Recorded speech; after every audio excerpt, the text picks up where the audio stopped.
late on Friday, we started talking about 𝗦𝗵cie going out and doing an appearance in California with Sal and Beetlejuice. I thought about him all weekend. How Beetlejuice makes in his diaper, and Beetlejuice heard it and was pissed.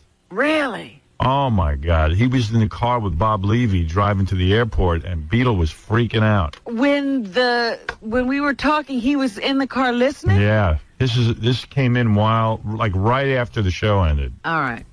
You too. You ain't got you. Hello? I was told him so. I don't hear from nobody. They just want to make it better. What's I wrong? don't give a what that makes. I don't give a Well, what's wrong? What made you I mad? don't give a Is it Gary? I'm tired of everybody picking up. I'm tired of it. Tired of all of it. Uh-oh. What did Gary That piece of What did Gary do to you? my sister's monkey ass. His monkey ass? I got something for that ass. Watch. I got something for that ass.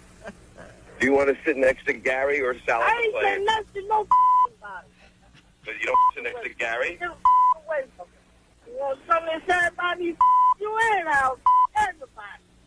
You got to do the appearance with Sal and Gary. Jim, I don't give a about no fans. I don't give a definitely gonna beat somebody's ass. You're going to beat somebody's ass? That's right. I ain't got time for it. Yeah. Tired of it. Tired of it. You going to be cool with them? Hell no, I'm cool with no body.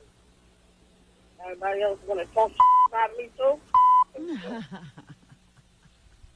So there was a whole discussion on Friday about how Beetlejuice wears a diaper and that you have to change his diaper. And Sometimes you don't know when he's gone, and you could be in a car or a plane. well, all I'm hearing is that after that discussion over the weekend, Beetle didn't wear any diaper, and he went to the bathroom. See, I knew it. I knew he could go. If he's drinking and smoking, he can do that. Yeah. Oh, no kidding. Yeah, so evidently, whatever we said embarrassed him into not using a diaper. Wow. Right? It was very strange. The whole weekend was just so bizarre. I ended up getting, I mean, it I really think was. we should play, should we take a break? Yes. And then play what happened on Friday? Yes. Because most people probably missed it. It didn't happen until 10:30. And I will tell you that people were just going nuts. They thought it was the funniest 20 minutes they ever heard. Yeah, and then after that, We'll talk about what happened. we'll talk about what happened over the weekend. Yeah, because I'm dying to know how that all went. I've been thinking about it. Thinking about it a lot. I said to Gary, and then I said, no, he's not going to have a good weekend. Well, Beetle yelled at him the whole weekend, right? I said it was like, when you watch a movie and the director's cut is on, like even when I'm in another conversation, it just goes. It goes, and it's a less important conversation than what's going on. Right. And it just, I was in the air. I'll just give you this little tidbit. I'm in the airport, right when I get to JFK, and he starts screaming at me. So I just start walking away, and then me and Sal and Bob are talking, and he's just yelling at me, and people are looking around, and you just have to have a conversation and ignore him because you can't really calm him down. He just sort of winds down. Bob will go, Pete, calm down. That only pisses him off more. See, I thought he was so out of it that he wouldn't even know. So did I, because the first thing I did when he goes, I know you, I know what you did, you talking about me. And I said, no, it was him. And I point to Sal, and he goes, no, it wasn't. It was you. I know it's you. Yeah, he knows. And I was like, well, when did he get so smart? Oh, man.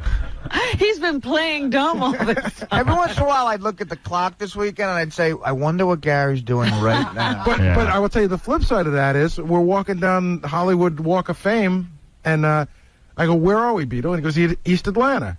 Right. He didn't know. East Atlanta. Yeah. And Sal and I spent an hour trying to figure out where that came from. Like, why not, why not Alaska? Right. Like, where did he get East Atlanta from? Because he must have spent time in East Atlanta as a kid or something. Yeah, I can't. Who knows? I can't figure out how much brain power Beetlejuice really has. But it seems to turn on and off. Yeah. Like, he's got a capacity to, do things. All right. Well, if Sean is listening, make sure Beetlejuice isn't by the radio when we replay this. Because you don't want to get him started up again. Yeah, it's enough. He's in charge. All right, well, let's take a break. I'll replay the conversation from Friday. And then we'll find out what happened over the weekend. Yeah, I got to hear about this. Yeah, we got a whole bunch of things going on today, but first, these words. When you thought it couldn't get any stranger. Underdog woman. I only bring it up because a lot of fans have written in and mentioned that they saw you on the Stern Show. I didn't know. I had never heard of or seen his show before they asked me to be on it. I did not know that he was such a vulgar television host. You might consider him the King Midas of smut. So after having been on it, I was so shocked and so maltreated. And no more Howard Stern, right? That's. Thank goodness. Enough of him. And because you said they were like drug pushers making you do shows, right? That's right. Oh. They forced me to do shows against my will, and when I saw that I was surrounded by impurities, I had no way of getting out of the room because I was always strategically placed that I was in the crowds and couldn't find my way out. Wow. This is The Howard Stern Show. You're listening to The Howard Stern Show. Gary was out in California this weekend making that appearance with everyone, and he said he ran into Ruben Studdard. Oh, really? Enough said. Yeah, from American Idol. The winner. The big fat black dude. And I said, how do you look? And he goes, you look pretty good. He looked good. Like, I looked at him, and I didn't see a lot of... He didn't look thinner. Who's eating the cocoa? It's Benji. Oh, Benji, come on, dude, with the smorgasbord. Here I am. If you don't hear me, if you don't hear from me, you can smell You me. smell me. You either got my cocoa or my turkey with mustard. Dude, can you slow down for a couple of minutes? Yeah. He's got two of them, no less. Oh, my God. It's like a chocolate factory. What cocoa In was? case he runs out. I mean, I never saw a guy with more food going in and out. 2 cocos, 2 Mostly in. ones. No, but the chocolate. I mean, the chocolate smell's making me mental. That's got to be your 5th cocoa. What is it? Cocoa he drinks? Hot cocoa? Yeah. Isn't that fattening? No, it's probably no fat. Here's what Benji does. Benji will get onto something that's no fat, and then just buy 50 of them. Yeah, but there's still calories. Right. He doesn't understand. And That's if you drink 10,000 500, you're just as bad off as if you drank one with sugar. Can we do a no? I don't mind if you drink hot cocoa, but not in here. Okay. Because it's wafting, and it's like very hard for me to concentrate. I'm hungry now. He does pick foods with extreme smells, Benji. Benji, can't you sit in the other room and write stuff for the show? I mean, do you really need to be in here? Yeah. No, you don't. It's just you're up to too many annoying things. It's so much smoother when you're not in the room. All right. I just think it's funny that you've had this conversation so many times that I would think that... Well, he likes it. In some way, it gets him airtime. I would think I he would didn't make a chocolate with Chocolate. coffee to get your attention. Yeah, well, it certainly smells that way. We can't ignore it. Anyway, so I'm going to try and continue, but I'm so hungry. I'm going to friggin' take that hot chocolate and throw it out a window. So, Yeah. so Ruben looked... I thought he looked good. He looked like he was sort of in shape. Wow. But well, not, he but not did thin. start some kind of a diet and health program. Looks like it's working.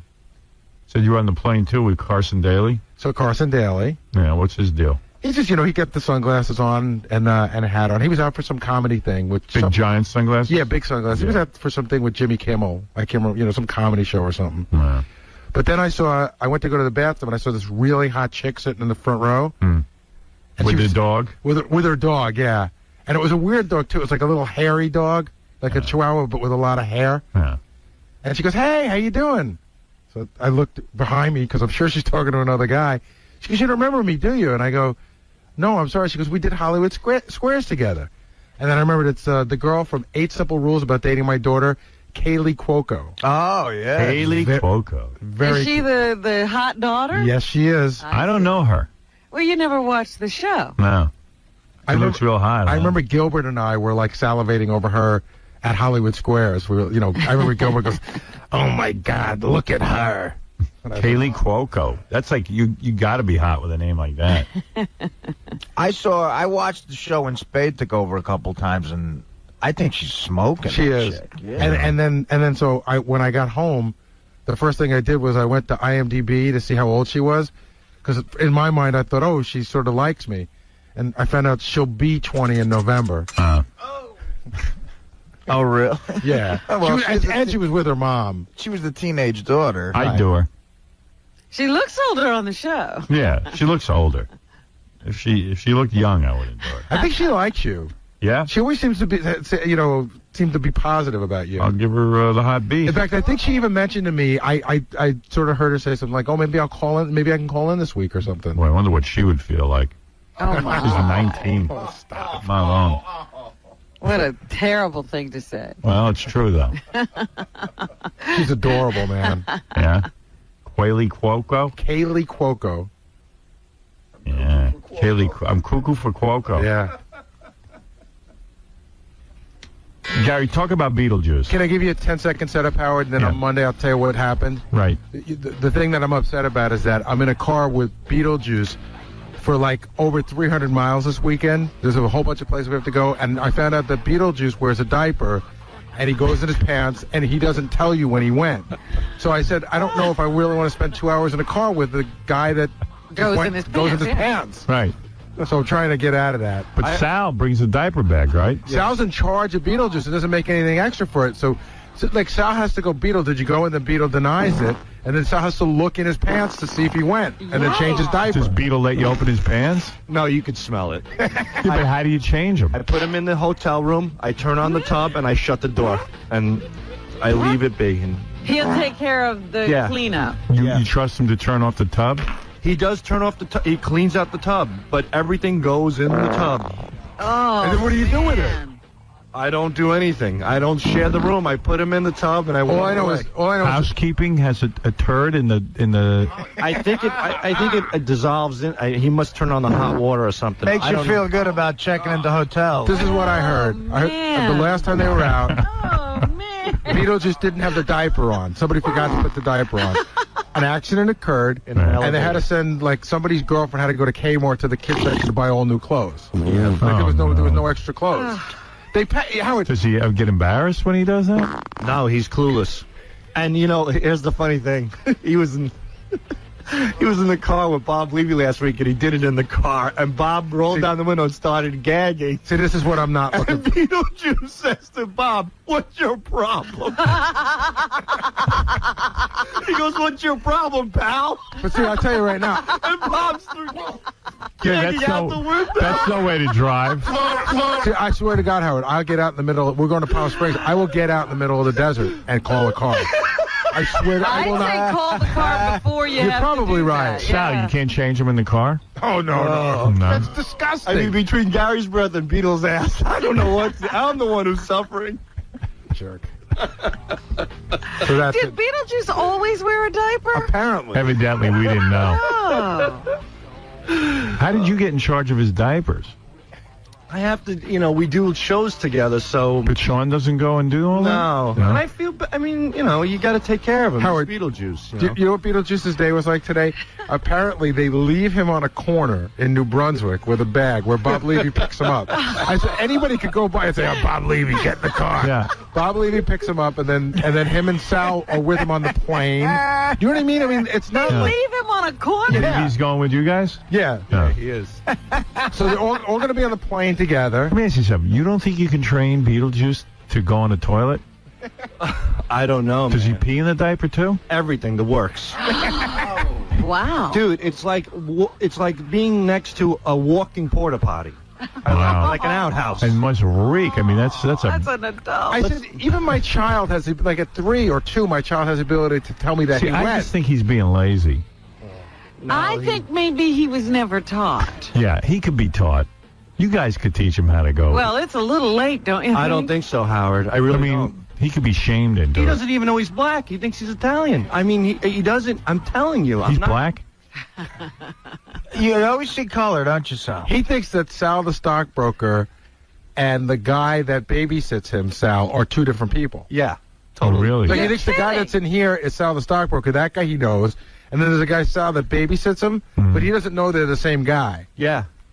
He thinks you're a different guy. When I see him at the show, he's like, "Hey, man, what you?" And over here, he's like, "Yeah, totally different person. Has no idea." I said, "Beetle, don't you remember we were spying?" He goes, "No, that wasn't you." Wow. Yeah, he totally... Because he doesn't like the babysitter. Yeah, I don't know what it is, man. But it's really strange. But... Does he try to get away from you? No, he's great with me. He feels really comfortable with me. Yeah, I don't. Can you two sit and watch a TV show and not have to speak? Yeah. The only thing is I believe that. It's soothing. breath is the absolute. I mean, like flies could come out. Does of he that ever mouth. brush that tooth? Well, that's all right. No, nothing. But do you see what's going on here? I mean, the whole thing. And Why are you going? It's me, Sal. Well, why are you doing it? Why don't you be a gentleman and rent a car and go? Well, that's probably what I'm going to do. That's, Yeah, I wouldn't go in But that I didn't car. realize any of this till the day before yesterday. Yeah. I thought I was on a different flight.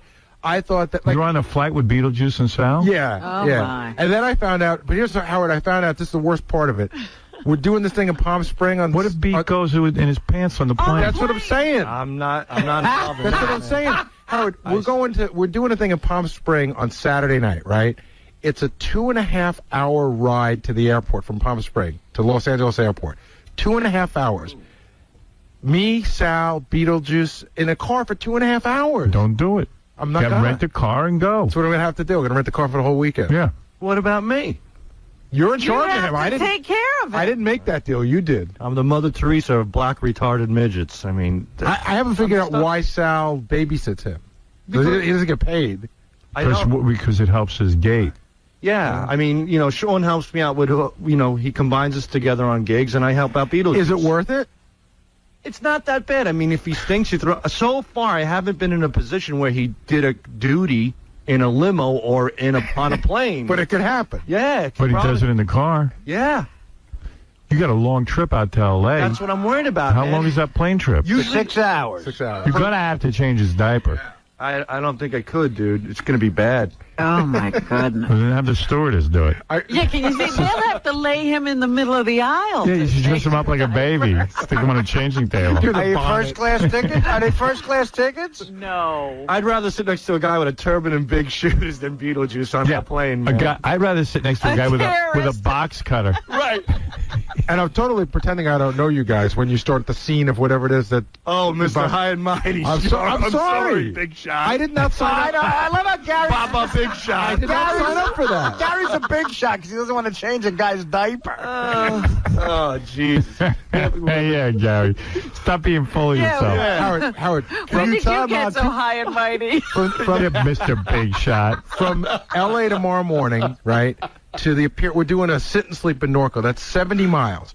From there, it's another 80 miles to the casino, and then like 200 miles back. So And poor Beetlejuice has got to go through all this? he doesn't know where he's going. He's not finding embarrassed. him. No, but he can't hold out that long. That's what I'm saying. Well, he's not going to. He's going to go in his diaper. Right now, he's on a corner in New Brunswick going in his diaper. Where do you get the diapers from, Sean? Yeah. Yeah, and if Sean They hasn't pack packed, well, if Sean hasn't packed enough, that's a whole other thing. You know what, Bob? I was going to call you Bob Abel. Bob over there. So Bob tells me to call Sean, and he goes, make sure he packs extra time. I'm serious. I had to get Sean.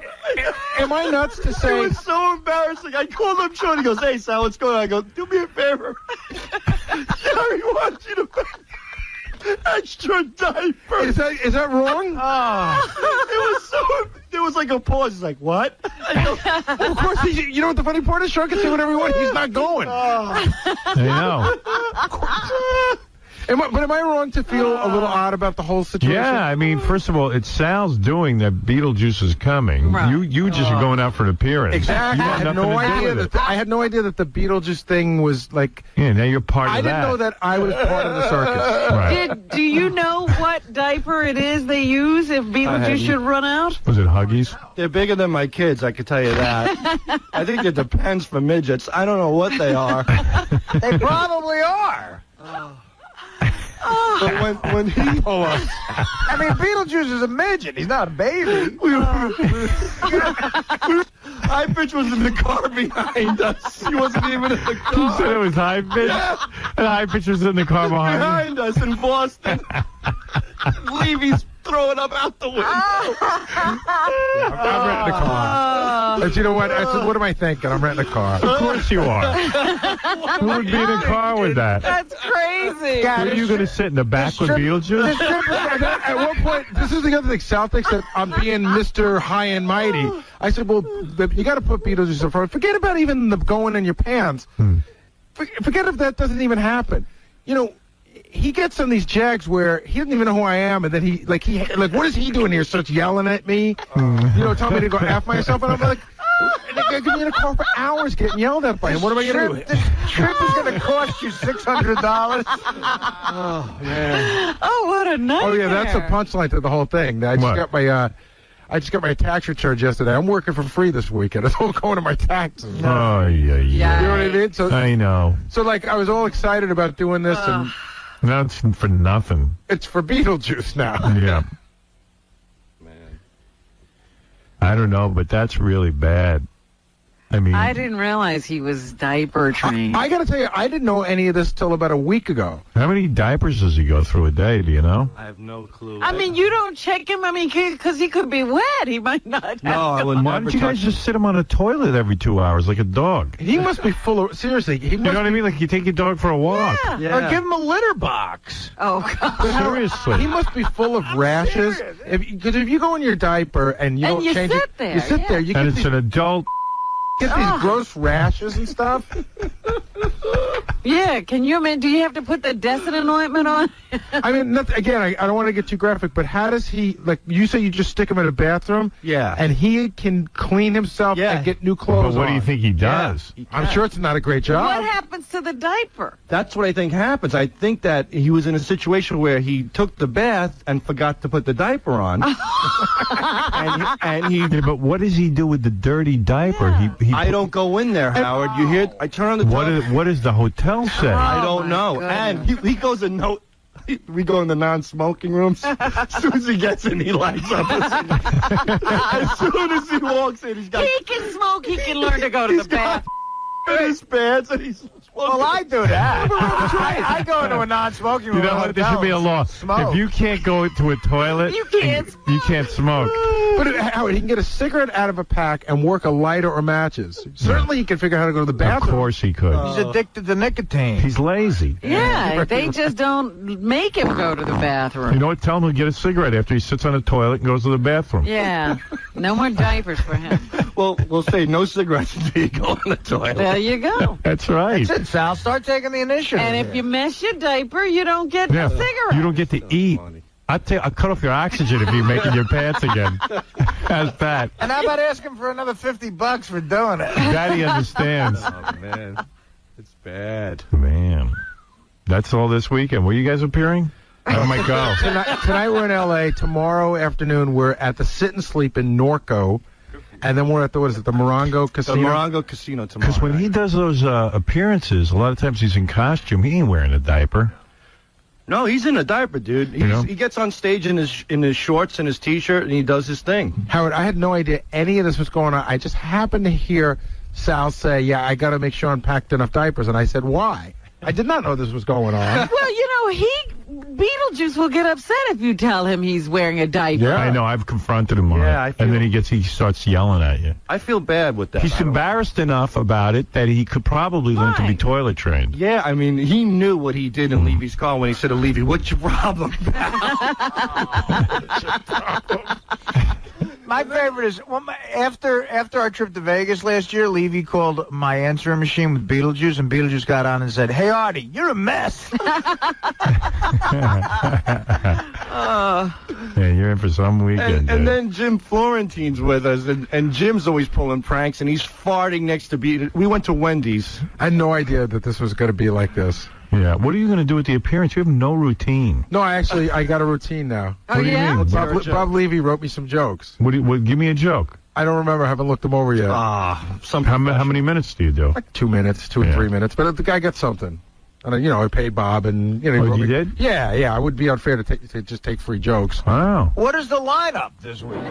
It's me, Sal, Jim Florentine. Florentine, Bob Levy, and Beetlejuice. So And you're going to walk out on stage and do 2 minutes? Yeah. You got to tape that.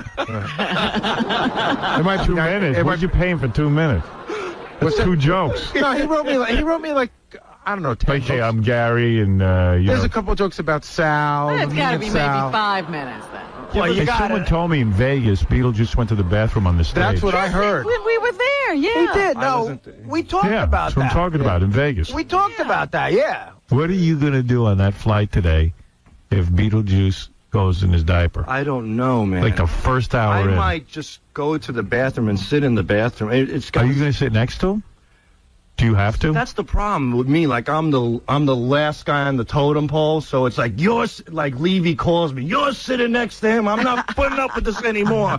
I had to drive this guy and puke out the. So I'm like, I say okay. I mean, what am I going to do? You better hope it's just 2 people in a row, not 3.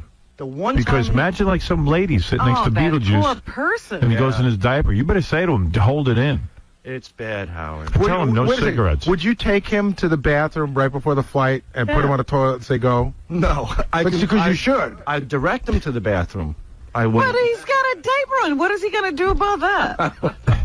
How does he deal for 6 hours? Maybe I think he fell in the toilet once and he'll never go on it again. He had a bad experience. How does he deal 6 hours on a plane without a cigarette? I don't know, but it's so funny. Non-smoking's everywhere. Beetle just lights up. He puts on American Bandstand. Like he can read. I walk in the room, he's like in his diaper, smoking a cigarette, watching American Bandstand. It's like Baby Finster. Oh, no. He's the what he's doing, watching Bandstand. Learning the new dance moves. The 𝗦𝗵cie. He's like, I like the show, man. I like it. In his diaper? What does he like about it? I like the people dancing. I like that the people don't wear diapers. He's got cigarettes in his orange soda bottle. That's his ashtray. Jeez, what Aren't is you he, guys a afraid he's going to chain burn smoker? down the hotel? That's what I think. Me too. I have thought about that, but he's pretty good. So wait a second. What are the sleeping arrangements? He sleeps in his room. His own room. Yeah, no. And you guys shut the usually door. next door. But wait a second. You guys put him in a room, and you trust that he won't get up in the middle of the night and walk out, that he won't burn down a room, Right. and anything else. He goes in the room, he turns on the heat to 100. Oh, Christ. He takes off his clothes to his diaper. He lights up a cigarette. Oh, And the bottle with the cigarettes in is right next to the no smoking thing. And he puts on American Bandstand. He's going to burn something down. And then when it's showtime, I knock. When it's time for the big show, I knock on his door. Oh, God. And I say, Beat, you got 10 minutes. Get in a clean diaper. That's exactly what happens. Don't you think it's weird that he's like never left the room at night? Don't you think that he could just wander? He does sometimes. He wandered off the last show we did in Connecticut. He did? We found him by a hot dog stand. Oh my God! He cursed me out because I was interrupting him as he was eating a hot dog. We lost Does he have money? Yeah, he's got like 10 singles in his wallet Oh, to buy my like goodness. like orange soda and I think we cigarettes. lost him in Philly once. He did a show with us in Philly a few years ago, and he wandered. He disappeared after the show. Florentine's in the parking lot. Levy's in the bathroom. I'm outside. We find him 3 blocks away, eating a hot dog, rapping with the hot dog guy like nothing's going on, and he starts cursing us out when we say we have to go. Oh, that's funny. Howard, you got to take a camera on the road. It's unbelievable. You should go with him. Where's the camera crew for that? They're busy with every strip club they go to. Right, they're open in every Scores. Get Doug on that plane. Yeah, well, get him on there. Oh. That I need tape of. These guys, with a strip club, everybody drops everything. Right. It's unbelievable. There's something good's going on. No, you can't find a volunteer. Man. Lazy bastards. I absolutely agree with you. Yeah. But don't blame me for that. I mean, this is what I'm finding out right now. Like, I would love to do Well, this. check It sounds into like it. You're a big yenta. Yeah. I don't know how to get a flight to L.A. Get a flight to L.A. You don't know how to get a flight to L.A. You see, if I told you Scores was opening in L.A. right now, you'd find the flight. Jump on JetBlue. Seriously. jump Figure on it out. JetBlue. You're a All right, we'll producer, talk about it. seriously. Yeah, no, we'll figure it out. We'll see if we can do this. Let's We put have some an LA energy. cruise, so maybe someone out there could do it. Yeah, you don't want to miss this. Yeah, it Sounds wild. interesting. But they're going to Diapers. need a producer, Doug. I don't know why he... Yeah, Doug doesn't need to be there. Suddenly no one needs to be there. Holy mackerel. You can always tell it's Beetle's room, too, because the blowers are going on that heater. I got to get out of here. That's so crazy. Oh, man. Man, What time's your flight? 2:30. Now, you've never flown with him before? I've flown with Beetle, yes, to Vermont. I've flown to Florida, and then But nothing like 6 hours. not 6 hours. So I'm worried. The one time in Vermont, he didn't his pants, but his breath was so bad. And you got to sit next to him on the plane. Well, It was like that makes sense that his breath would be Does he bad. talk the whole time, too? Is he talkative? A little bit, but his breath isn't. I can't. It's like bad fish, and Yeah. it's hard to explain. That's probably his diet. And does he drink? Oh, Oh, yeah. he drinks. Oh, Does he drink man. on the plane? Yeah, he drinks. Yeah, on the plane he drinks all day. I can't believe the amount of booze he puts away. He Wow. smokes and drinks like a 250-pound animal. I mean, it's unbelievable. I can't. What does he drink on the plane? Probably beers, right? No, he doesn't drink beer. He drinks alcohol, but I think it's vodka. So, I mean, he's got to be like a racehorse in that diaper. Yeah, he's just taking it in and letting it out. Doesn't even have Yeah, to I move. mean, yeah. You know, Howard, now that Sounds I like think a about great it, time. he never gets up to go to the bathroom ever. Right. He doesn't have to. He just goes. Like, it's Can like you a, imagine what's doing in that diaper? Then you get off the plane and you got to take a car ride to the hotel. Oh, that's Exactly. what I'm saying. They need to stop and change that diaper. You got to find a way to get that diaper off. Here's the deal. We land at 5:30, right? So now by the time we get in the car, it's 5:45. It's Friday night traffic in L.A. Minimum hour to the hotel. And now Beetle's ripe. Right, I mean, Beetle's someone's right. got. I mean, seriously. I mean, he's going to get diaper rash or I'm worse. telling you, if he's sitting there in a wet diaper all that time, something's got to be going Yeah, on. we got to get a camera in his diaper Diaper cast. so we can see what's going on in there. Holy mackerel! He's got to pee at least 4 or 5 times during that flight if he's drinking like that. minimum. And then he's maybe moving his bowels at some point. Well, he gets so relaxed, you know, you just go. We got to go. But We got to get tickets. Me and you are getting on that You plane. have no idea. I was almost a part of it. How did you get out of this? You He found escaped. Beetle was going on. He backed out. Did you? I'll go by myself. Book me on Gary, my you're own. really bumming out. I am. I just didn't know. I mean, it started I feel out, for Gary. I'd It be started bummed. out with Artie's doing a comedy show in April. Can you go? And I said, yeah. Then it started out, well, Artie's not available, but can you go? And I'm like, yeah. Then it started out, you know, we'll get an appearance during the day. It's right near the casino, but it turns out it's like 80 miles from the casino. Right. Then it's like, well, hey, Friday night we can get you another gig, but I didn't realize we were in L.A. I didn't realize how far it was to Palm Springs. But I don't even mind the travel, just when you throw the Beetlejuice thing in, it's weird. Yeah. It's bad. Oh, that's going to be something. Can't wait till Monday. See, but now. you guys are all pretending like he's not going to the bathroom on the plane. He's going. He's going. And Yeah, you he's got to come going. up with a plan. I mean, it's going to be. See, here's the thing that I haven't understood. All week I've been sort of, you know, uptight about this, and Sal likes laughing and laughing, and Because he's just, you know what he's doing? He's just putting Beetle on a plane, and he's going to wait till they get to the hotel and throw him in the room and say, go change your diaper. Yeah. Okay, so now you got me. So he's only going to pack 2 diapers. So they got me, Sal, Beetlejuice, Bob, and Jim Florentine in a limo. I mean, 4 more irresponsible people you couldn't find. Because really, during the flight, they should take him in and let him change his diaper. yeah. Because it's got to be I'm not sure Jim Florentine doesn't wear a diaper. Yeah. Oh, Jim. Oh, and Jim has no sympathy. He'll just fart. Right. Like he'll add to the stench and laugh. He'll just fart. I mean, Jim will go up to No, the but there's not one responsible guy there who's going to go, you know what? Beetle's probably uncomfortable. We got to And you look into wonder this. why Beetle gets lost. But Jim's in the airport. He'll go up to the sweetest old lady, go, where's Terminal B12? And as she's replying, you hear, Well, Straight I don't know. But It isn't funny when Jim does. no, it's it's Beetlejuice. Beetlejuice is funny. All right. Well, so I'll see you on Monday, and I'll tell you all about it. Yeah, I can't wait. So does this mean Gary gets to sit next to Beetle if we're taping this? No. Yes. All right. No. Yeah, I got to tell you right now, call me a jerk. I negotiated a better deal. I'm flying in business class. I got Ambien, and I'm passing out. But I know that I'm gonna wake up in the middle of the flight. I know there's gonna be a commotion. Right. Do you know what I mean? I just know that there's gonna be a commotion, and There it's gonna have be been these times guys. that Beetle has not made it. Yeah. He's they're been thrown off planes. Maybe I'll get him drunk before the flight. Gary, you should be a good sport, man. Just sit next to Beetle. It'll be funny. But no. What's a good sport? I didn't sign up to be his handler. Well, whatever you want to call Somebody's it. got to handle you. Bring in the organ grinder. I love Beetlejuice. I think he's a funny guy. But it doesn't mean I have to spend the next 72 hours with him. Day and It's night. funny. Beetlejuice called. He didn't want to be in the same car with Gary. You know what? A chimpanzee would be easier. Because, a chimpanzee, you could just change the diaper. You know what? But I'll tell you something. My cousin had a monkey, and the monkey used to wear a diaper. But the monkey also can't tell you when the Right, but you diaper's could full. at least, but you could change the monkey. So you change the monkey's diaper every 4 or 5 hours. Beetlejuice gets belligerent if you try to change his diaper. Right.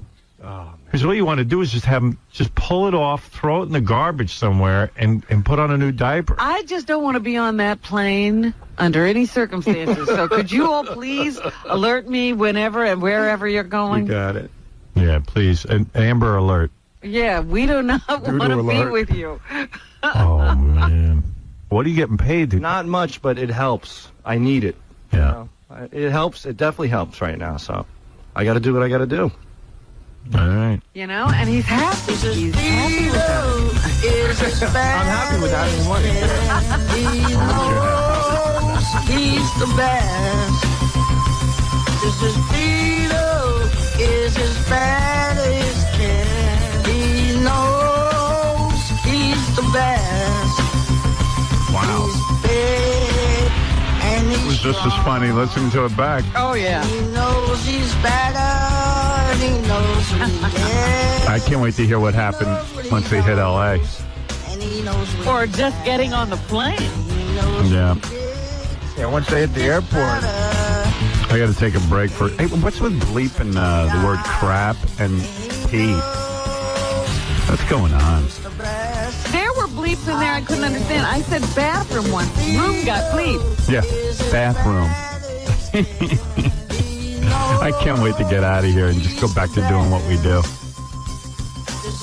Believe it or not, every word they bleep is funny. Like at one point I threw in the word excrement or something. Or, I don't know what, or feces. That's what I put in, feces. And they bleep that? Because I know it gets a laugh. They bleeped feces. Yeah, every reference to that. Yeah. Regardless of whether or not it's offensive. Hey, Pete, what's up? Hey, how's it going? Hi. Yeah, I saw Beetlejuice in the Hamptons a couple of years ago, and he was... Take it easy, my friend. All right, I had to bleep him off. F word doesn't fly here. If excrement doesn't fly here, you If know bathroom doesn't get the word. the F word definitely doesn't get through. All right, let me take a break, and then I'll ask Gary and Sal to come in, and we'll find out what happened over the weekend with Beetlejuice and the appearance, and that'll be fun. Tonight on E! Insanely hot Playboy playmates Buffy Tyler and Suzanne Stokes. I'm not kidding you. They're insanely hot. And it started off as a real annoying interview because they were just being annoying. And then we told them they were annoying. And then they got topless and we strapped them into the tickle post. And then they weren't so annoying. Oh, I remember this. Yeah. Buffy Tyler and Suzanne Stokes. Tonight on E! You'll love it. That's hot. Yeah.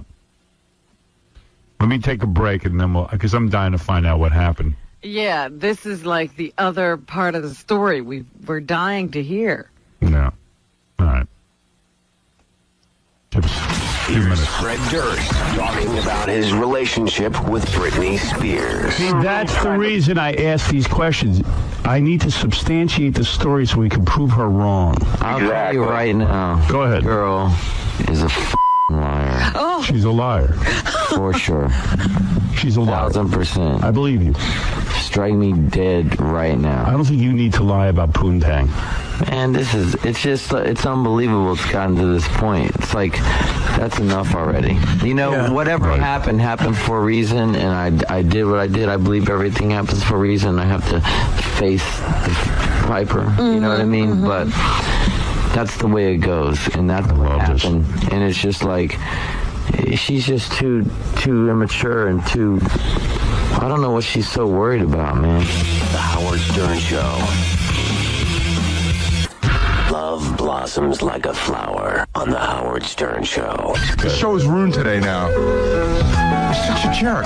Hey, Gary, watch yourself carefully, Bow. Do you know what? I can't wait to see you out on the street. He's fired. That's it. He's fired. He's fired. He just called me a jerk. You're fired, Gary. You're fired. You are fired. I want him out of here. Pack your bag and you're fired. Go find a job. Get out of here. I'll do it. Get out. Get out before I blow my mind. Good times.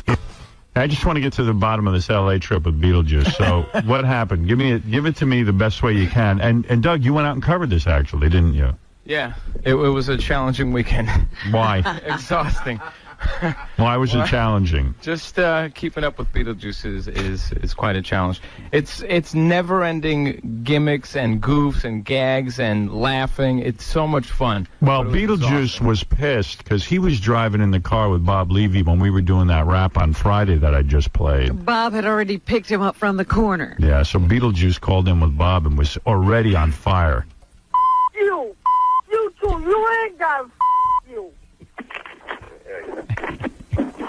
Hello? I was told them too. I don't let for nobody. They just want to make it better. What's I don't wrong? give a what that makes. I don't give a Well, what's wrong? What made you I mad? don't give a Is it Gary? I'm tired of everybody picking up. I'm tired of it. Tired of swallow. So Gary, what did Gary? That piece of What did Gary do to you? I'm gonna fix his monkey ass. This monkey ass? I got something for that ass. Watch. I got something for that ass. Do you want to sit next to Gary or Sal? I ain't saying nothing, no about it. But you don't sit next to Gary? Get away from me. You want something to say about me? You ain't out. Everybody. You got to do the appearance with Sal and Gary. Jim, I don't give a about no fans. I don't give a definitely gonna beat somebody's ass. You gonna beat somebody's ass? That's right. I ain't got time for it. Yeah. Tired of it. Tired of it. You gonna be cool with them? Hell no. I'm cool with no about it. Everybody else wanna talk about me too? Wow. Oh, man. Was Bob driving with one hand and got the... Yeah. He's pretty good. He's ambidextrous. Like he's moving that telephone around. So what? Tell me everything that happened. As soon as I get to the airport on Friday and Beetlejuice sees me, he starts yelling at me. More of that. See, I'm hearing that for the first time. So Were you laughing the whole time, Sal? It was the best. He's yelling at Gary. I told him the story. He's like, "Hey, Dave, how you doing?" Yeah, he thinks Sal is Dave. He thinks Right. I'm Dave or Jim. And who's Dave? I don't know. Dave's the guy that handles Beetlejuice. Wow. Sal is the guy he's angry with. Wow. If he could have found Sal, he would have yelled. Yeah, at him. he says, when I get to the studio, I'm going to take care of Sal. And he's yelling at Gary the whole time. So Howard, at one point, we're walking towards the plane, and I'm a good 30 yards in front of Beetlejuice because who wants to hear this crap? And you can hear him. It cuts right through the airport. Right. We get over to the gate. God. The plane's delayed an hour. Now we're hanging at TGI Fridays, having nachos or whatever. And I watch, Beetlejuice, he wanders around. But at one point, right off the bat, they go, "Where's Beat?" Well, was he yelling at you the whole time? No, he stopped yelling for a little while. Then we turn around and we realize it's quiet. Where's Beat? Gary's eating nachos. So his fingers are full of cheese and salsa, and Gary's just nodding, and Beetle's cursing at him the whole time. So then Gary orders a glass of water, and Beat goes, "You want me to pick that up for you?" Like he offered to pay for his water. Right. So it was so strange. So we go, "Where's Beetlejuice?" He's gone. Right. So Sal goes, now it's already, I'm involved already. You go that way, I'll go this way. He comes out of the bathroom. Beetle comes out of the bathroom like, "Hey, how you doing, man?" Like nothing. But he was gone. Like he could have just walked right out onto Queens Boulevard. Nobody would have known. So then back to waiting for the plane. And then But Sal doesn't stress like I have to keep my eye on him. Nobody stresses. I was stressing more than any of them. See, that's where I couldn't go. I swear to God. That's why he can say, "I'll take care of Beetlejuice," because he's really not going to be that involved. It's no bother. Yeah. I love when he disappears. Howard, there was a great moment this weekend where I forget what it was, but at one point Sal put his hand on my shoulder and he goes, "All right, listen. We got to get a plan. Here's our plan." And he goes, "Oh, wait a minute. You're not involved. You don't need to be part of the plan." I go, exactly. Why not get one of those leashes for Beetlejuice? Talked about that. Bob talked about that. Like a leash. Yeah. Like they do on little kids. Right, exactly. But Beetle wouldn't go for that. No. You asked? I think Bob said they tried it once. How'd that asking go? You just put it on him. Yeah, how about just putting it on him? You don't ask your dog if he has to wear a leash. You just put it on him. But my question is, when did he ditch the diaper? Oh yeah, what happened with that? So all right. So keep going. You're at the airport. So now we're waiting to get on the plane, and then Beetlejuice is like, was he wearing a diaper? I don't know. All right. That Beetlejuice is liking me, and then all of a sudden he's not liking me again. So it's more yelling, just yelling. Now I'm trying to have a conversation with Sal. That they're going, okay, plane number 128 is going to go. I'm trying to listen to everything, and I hear mother, screaming. And the weird thing is that. And does everyone in the airport know what's going on? Well, yeah, and the weird thing is that we have already now ignored him. Right. So people are staring at us, not paying attention to him. And this is just the getting on the plane. We haven't gotten on the plane yet. Yeah. So are you miserable? It was weird because I actually felt sort of bad that he understood what we were talking about, but it just didn't end. Right. It just didn't. I mean, he doesn't stop. Did he say to you, I don't wear a diaper? I don't wear a diaper. Who the hell are you to talk about me? You guys are crazy. You're like, I don't kick your ass. At one point, he's at TGI Fridays. I just walked away, and I'm 30 yards away. I'm here. I'm going to F you up, man. If he'd thrown a punch at you, would you fall back? No. What would you do? I would hold the hand and just stop him. You figure you could catch the punch and just take it. Step on him. By the way, I have never seen a human eat as much as Beetlejuice eats. Yeah. It is a non-stop eating frenzy. I know. I noticed that about him too. He likes to eat a lot. He buys food non-stop. He eats and eats, and when he's done eating, he eats more. And what does he eat? Like bad food? Anything. Yeah. Yeah, mostly bad food. He bought like one of those gross hot dogs at a stand in the airport. Doritos. That's candy. pretty thin for a guy. Yeah, he doesn't gain weight. I mean, he just eats. We stopped at like an In-N-Out burger in L.A. He had a whole bunch of food, but every time I turned around, he was eating. Is he farting up a storm? Well, all I could think of, what goes in must come out. Yeah.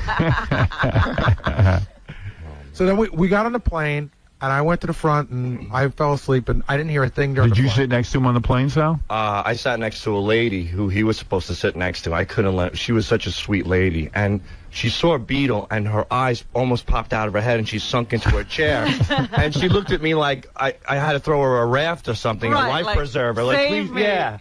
And I saw the look of fear in her face. I go, Beetle, you sit there. So I sat him next to some guy, and this poor guy was reading a book. And he was just reading a book, looking down. He never looked up. He refused to look at Beetlejuice. And as soon as Beetlejuice sat down, he started rapping with this guy. He's like, hey, man, how you been? What's going on? Blah, blah, blah. Couldn't understand one word. The guy took the book and put it over his face. And he held it there for the whole flight.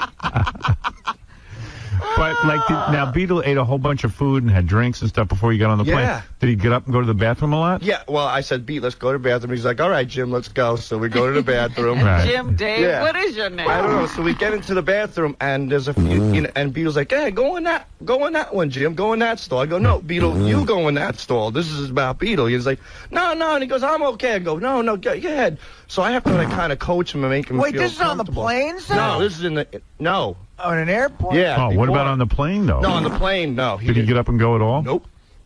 And he didn't have a problem. And he didn't have a diaper? No. I don't know if he did. I think, no, he had a diaper on the plane. Because then when we got to the hotel. He had to. He Yeah. did. So after that, So Howard, our diaper. the L.A. station got me a car, right, for the weekend, but not one from the airport. And Beetle must have been smelling on the plane. How do you let a guy sit next to him, man? That's not fair. What You should have traded seats. But it was the lady. I had to sit next to the lady. Why? You should have let the guy and the didn't want- lady sit next Right, to each other, right. and you and Beetlejuice sit never together. occurred to me. You're a Stockholm. You can't do that math. Yeah, I can't. it never occurred to him. Right. But you know he what's just funny? didn't Like wanna be next to Beetle. Gary's like, he's taking all this crap, and as soon as we get on the plane, he puts his hand on my shoulder, goes, "Hey Sal, you're going that way, and I'm going that way." He's got this big smile on his face. Imagine I broke Sal's balls for a moment. That's all he does. We'll get to that in a minute. So we get to the airport in L.A. The station got me a car for the whole weekend, but just not from the airport. And Doug, are you with these guys getting this all on camera? No. No. At this point, no. The airport, you can't. First of all, you can't shoot on an airplane or in an airport, or you go to jail. Oh. Which, But Doug didn't get out there till later that night. And then my flight got delayed hours. So now it's all of us in a car, right? To go to the hotel. But I said to Sal, again, I'm thinking like when I had a 3-year-old. I said, don't bring him in the car till you take him to the bathroom. Take him to the bathroom at LAX first. Don't bring him in the car. Right. So he goes, no. And I'm like, yes. I didn't want him to go I wanted him to go in the bathroom in the car with Gary next to him. So we got to the hotel, and everything was fine. You know, Beetle was very quiet. He goes into these weird funks where he doesn't say anything. Which is fine. And then just breaks out of him like that. Right. Go to the hotel. We all check in. Beetle has his own room. Then we're going to go out to dinner. And so you're going to take Beetle to dinner? Well, I said, Sal, would you like to go to dinner? And he goes, yeah. And he goes, well, Bob wants to come with us, too. And I go, well, who's going to watch Beetle? He goes, you're right. I'll tell Bob to stay with Beetle. 2 seconds later, all spiffed up, Bob and Beetle are like, where are we going to dinner? We went to a nice restaurant, a really nice restaurant. Did Beetle behave? He behaved. He behaved fine. Sat at the end of the table. Can he order, or does somebody order? He can. He can order. Did he read off the menu? Well, when I took him to breakfast the next morning, he ordered. I don't know. What did he do that night? I don't know what he ordered that He night. looked at eggs. He was looking at the menu. It said Eggs Benedict, and he ordered the hamburger. Yeah. He reads the I'll menu have for this. 10 minutes. He stares at it, right? He wants you to believe he's poring over that menu. He opens up the menu. It's upside down. And did he order a hamburger? Yeah, but he was pointing at Eggs Benedict. He said, I'll have this. It said Eggs Benedict hamburger, cheeseburger. But that was a breakfast or dinner? What did he do? Dinner. I think they had a cheeseburger at a fancy restaurant. No. See, you get confused. These guys are talking about breakfast. Yeah, the next day. dinner. What he do? At the fancy restaurant, I think that somebody ordered for him. We ordered a lot of stuff, but whatever it was, Howard. He was so quiet, you didn't even know he was at the table. Wow. I mean, the only thing that you knew, it was weird because every once in a while you look down the table, there's Beetlejuice. Right. But he was very quiet. We go and do our gig that night. And he ate whatever you ordered for him. Yeah, he was fine. Right. We go and do our gig that night, and I'm going to tell you, Sal did one of the weirdest things I've ever seen in my life. Do people at the restaurant stare at Beetlejuice? Yes. Now, and does Beetle order a drink at a restaurant? He drinks nonstop, too. So he drinks, beers all the time, just pounding them down. Right. So we go to do this appearance. It's like a meet and greet. 40 listeners get to hang out with me and Sal. Was Beetlejuice there? He was there with the girl who puked. She sucked on his... This girl was there. She was drinking. So she goes, Beetlejuice, and she gives him a hug. I go, hey, give Beetlejuice a kiss. So she's like a little reluctant. 4 drinks later, she's sucking on his tongue. Oh. Wow. Was she hot? Yes. No. Yes. Hot. Sal's one of those he should really be Sal the instigator. Well, it's okay. But a hot chick is sucking face with Beetlejuice? Yeah. And Howard. Uh-oh, wait, Beat's on the phone. Uh-oh. Hey, Beat. Beetle. Everybody look at him and say, hey, I gotta get away from breast lips. Hey, Beat, it's Howard. Yeah. How was the appearance? Yeah. I hear you, Howard. Oh, okay, good. Everything go okay with the appearance? Yeah. Yeah, I heard you were mad at Gary. Yeah, I was. Yeah, he started in with that diaper His stuff. big lips talking about me. Look at him. Look who's he talking to. Right, yeah. I know what you mean. But you were wearing a diaper, right? Me? Do I look like I'm wearing a diaper? No. Yeah, why are these guys saying you wear a diaper, Beat? He wears a diaper. Look what he's talking about. Yeah. And he got the nerve to talk about me. Look at him. Every time he talking about people, look at him. Look at his lips. Was it hard to... his breath supposed to stink. Everybody just look at him and they win. Was it hard to go to the... you didn't use the restroom. You didn't use the bathroom on the airplane. What I did. What did he say? I don't need no diapers. Look at him. He needs more than diapers than everybody else needs. Look at him. He needs to wear a diaper. Right. So when you go on a plane, you hold in your business, and then you wait till you get off the plane to go to the bathroom? Me? I get off the plane first. Yeah. That's what I do. So he says he held it in, and then when he gets to the hotel, he went to the bathroom. Well, I went to the bathroom. He's the one that's talking junk. Wait a minute, Sal. Did you have to do your usual routine, take him to the room, turn on the tub? Yep. I don't need nobody to turn on the tub. I turn on the tub myself. Put on there. I ain't no little kid. Yeah, Sal's saying what he does is that your diaper's full, and he puts on a tub, and then he I don't need no diaper. All right. That's what these guys are saying. Yeah, they need to wear a diaper. Look who's talking with them big-ass lips, and he got the nerve to talk about somebody. Look at him. See, my point is, I know Beat knows how to go to the bathroom. Of course he does, but I don't know if anybody ever asks him. Yeah. I think he does. What? Did you see him go in his diaper at all? I didn't. I heard that, so I was in my own car the rest of the weekend. Yeah, but you was scared to get in the car with me because you got the nerve to talk about me, you big lip. I was scared to get in the car with you, right. I heard that from the trip from the appearance at Sit and Sleep to the casino, that there might have been some sort of an accident. Actually, look who's talking. You got the nerve to talk about people. Look at you. Did you have an accident? Yeah, he got the nerve to talk about me. Look at his lips. Did you have an accident? Do I have an accident? No way. Never. I like how Beetle makes the reference, the comparison of Gary's lips to going into a diaper. He needs to wear a diaper. His big lips. All right. Hey, Beat, thanks for calling in. You're welcome. All right. Good for you, man. Good talking to you. I know I'm going to see you later in the week. All right, dude. All right, Beat. All right. Later. That's Later. Beetlejuice, everybody.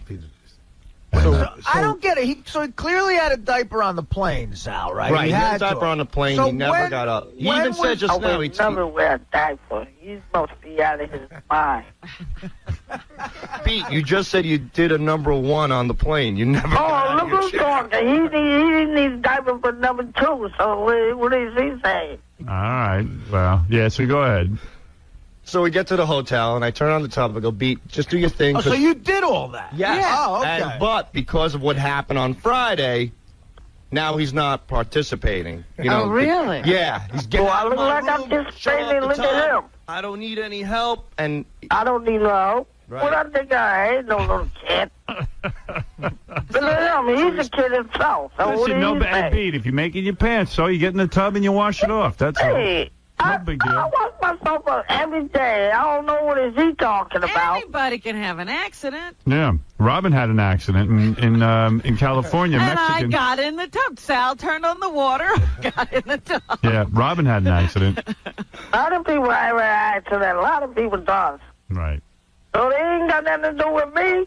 All right, Beat. All right, hey, I got to go. I'll see you later. All right. All right, take it easy, Beat. Yeah, take it easy. And go to Beetlejuice's website, too, by the way. JollyDwarf.com. JollyDwarf.com, yeah. Yeah.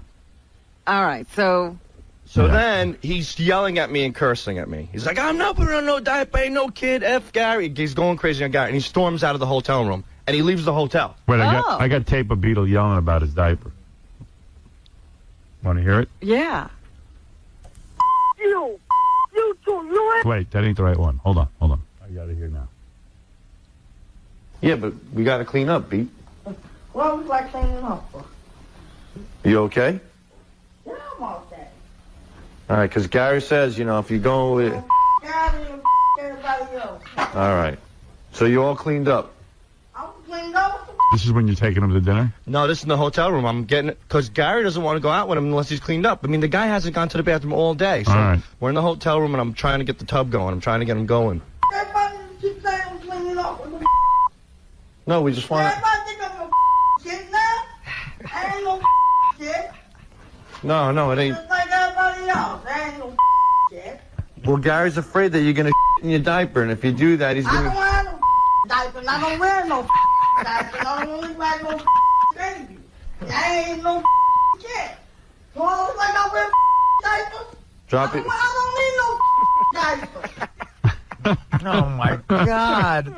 There's no amount of money worth it. So then he storms out of the hotel. He goes out in the lobby. He tries to take off. We have to stop him. So what do you do now? Now he's not wearing a diaper, and you took him to dinner? Yeah. And he didn't wash? He went back to his hotel, and I think he shut the door, and he washed himself up by All right. himself. He had to have. So what does he have? Does he have regular underwear in his suitcase as well? Well, I tried to look in his bag for the diapers, but he busted me.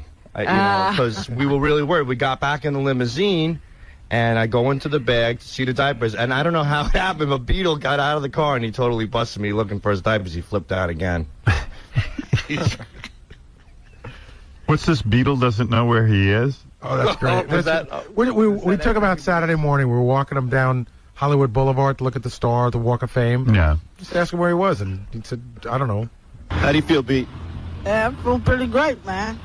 Now, as you know, Beetle, we're in Hollywood, California. What state are we in? I really don't know about this, man. Really. If you had to guess, what state would you say we're in? I don't know.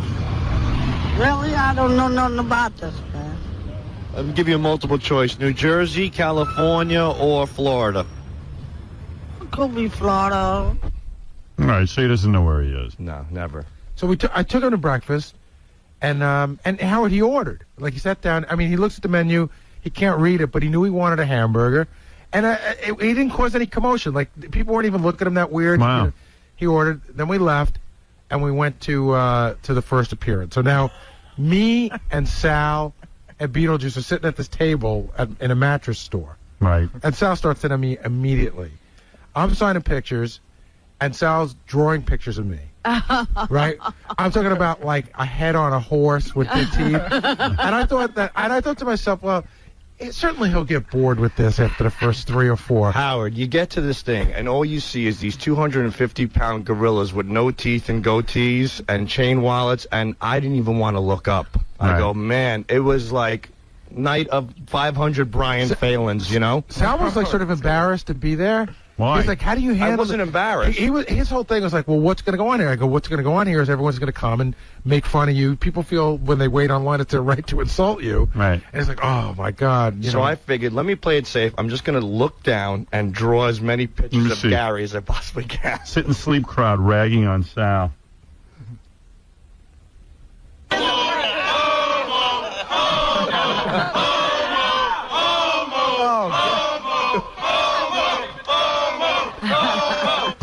Howard, this is 2 feet away from him. Nice. Literally 2 feet away from him. Oh, my God. Beetle reads stars on Walk of Fame. What's that? Well, these stars with the celebrity names on them. So the first one said Jerry Lewis, and you'll see what Beetle was trying to read the names on the stars. He didn't know what that star said. Here's another star. I never heard of it. I never did, dude. I never been in. I never did, dude. Yeah, but what does this star say? I don't know. And what is this shape? I don't know. It's shaped like a heart. What else, man? Shaped like what? It's shaped like a heart, dude. Like a heart. You know? Single, you know? All right, so we're going to read another star. Look at this one. Now, what does that star say? Howard Stern? What's that? Yeah. Howard Stern? There you go. Howard Stern. Yeah. It's Jerry Lewis. Close enough. What's this, Beetle ragging on Gary some more? Yeah, it went on never ending. Because it would just, Howard, he would suddenly remember he hated me. So, Beat, man, what's up with Gary? He went in the other car. Why? Because he's a bull. He wants some bull with everybody else. He won't call people names. He ain't want nobody calling him names. So Right. I don't give a He wouldn't like it because he knows I say things about him. Because his ass so fat. That's why his ass talking about people. Talking about getting the toe. Look at him. His fat ass didn't get the toe. That's why everybody call him fat. Look at his lip. Look at his lip. Talk about it. Look at his teeth. Look at his grin in his teeth points. That's how they talk like a baby. Was that me? Was Beetlejuice just imitating me? Yeah. You did a good job. Limo Mike, you're on the air. Hey, Howard. This is funny. I dropped him off that morning at Bob Levy's the apartment, and he was there. Usually I have time to stop at a hotel, hose him down, get the bottle of Fantastic out. But he was the worst I ever. I called Bob. I said, Bob, it's the worst. He goes, you're kidding me. I said, no. But what do you think it is? Does he have a load in his pants? Yeah, he just has a little problem. I don't know why. I thought he was Ricky Rackman. You know what I mean? Like, that's the vision I had in my head. Jesse James, I don't know, all those West Coast guys that were married to porn stars. So I probably couldn't even pick him out of a lineup before today. But again, really nice guy. I mean, he's a lot different on Celebrity Apprentice based on the way they put it together. And you got to hear, he spoke more here than he did in the entire season. And I thought he was pretty charming. Did you like him on the show today, Benji? Yeah, I think he was very likable. It was funny. I like how pissed he got at Ralph, though. It was like he's such a nice friendly guy, but like Ralph really got him. Like he looked like he was like ready to start punching someone. Well, one, that's Ralph's expertise, as we all know, and two, you don't want to mess with this guy, and he talked about that a little bit. He doesn't want to put that out there because he's challenged a lot, because he's known to be a pretty tough customer. Takes one swing at me, I'll have all that miscongeniality money. And miscongeniality too. Exactly. Don't forget that. Now, before we get to Sandra, we got to talk about Janine.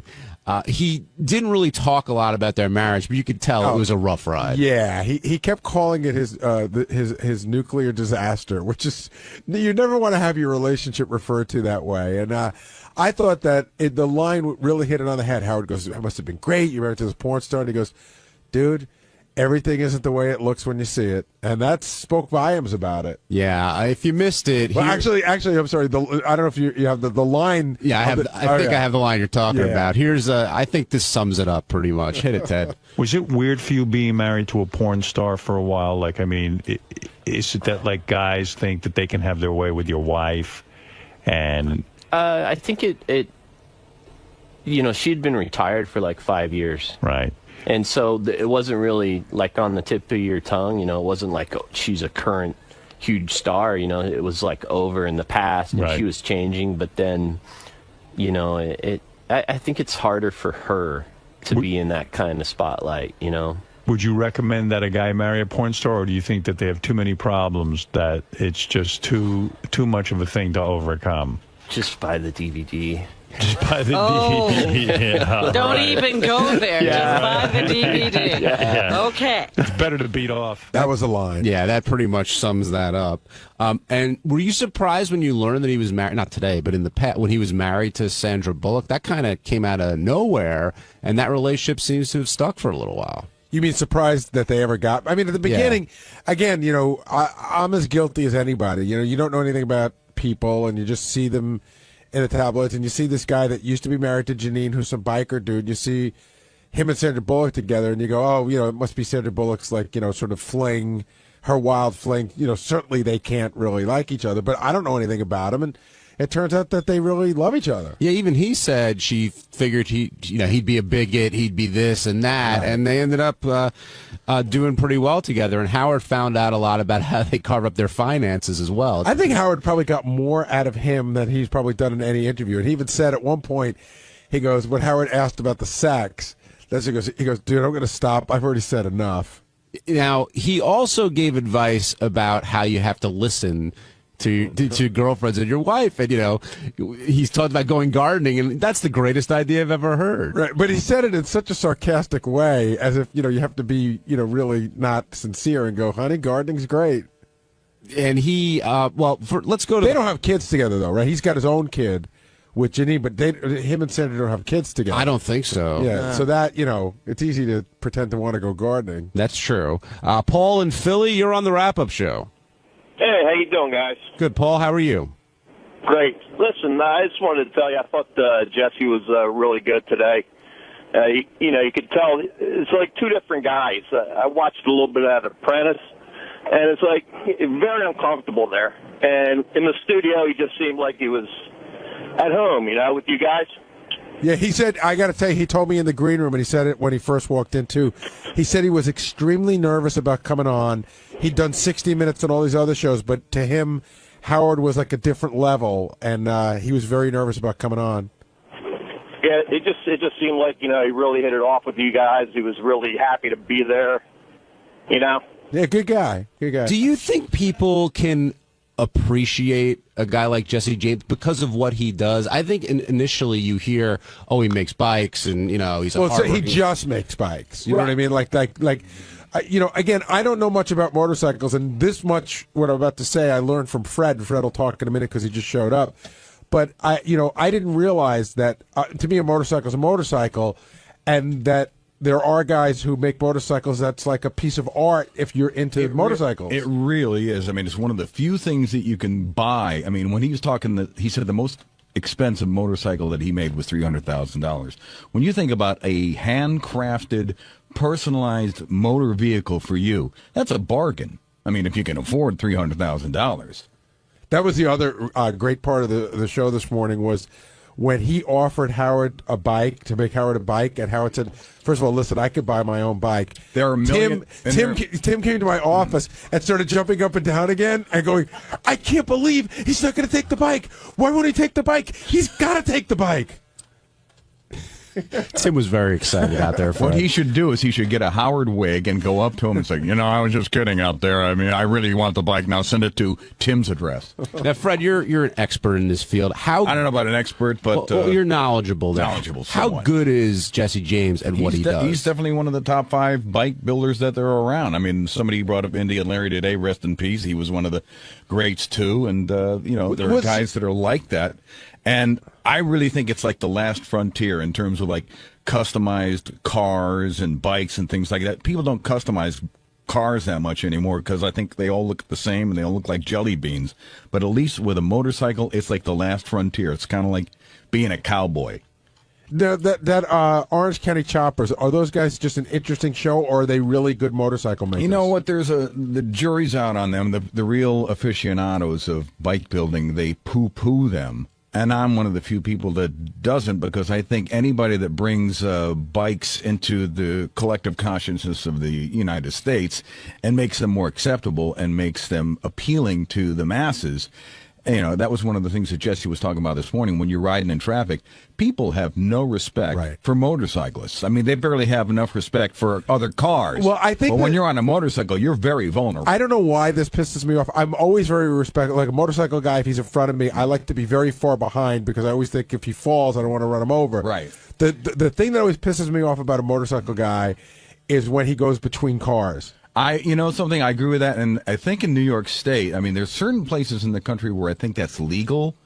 I don't think in New York State that is legal, and I agree. I think it's a dangerous practice, and I think people should not do that because it freaks people out. Well, also, a motorcycle guy, like on the highway, they always show up in your blind spot when they do that. Well, that again, it's like that comes down to bad motorcycle riding. I mean, I used to ride a lot when I was like 14, 15, 16 years old. I rode a motorcycle before I ever drove a car, and I got a motorcycle again about maybe 10 years ago. I hadn't ridden in years.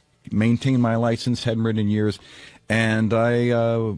When I decided I was going to go back, I signed up for a motorcycle safety course, took a series of lessons, read a lot of books, and that's one of the reasons I feel fairly confident when I'm riding on the road, because they'll teach you where not to ride in the blind spot, what not to do, the stupid things that you can do to get yourselves in the trauma unit. All this talk about safety, so that brings me to a question. You've known Howard longer than me. Mm-hmm. Is in your time with the show, was there ever any chance that Howard's getting on a motorcycle? Not unless Bianca and Beth were like being held for ransom or something. There's no way that he would do it. On Thursday's wrap-up show, Sal came by, and I don't know how it came up, but we got started talking about Robin again.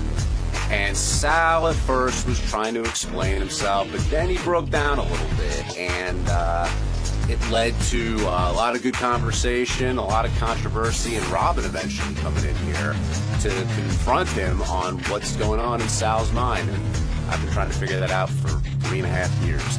But it was a good show, and watch for yourself.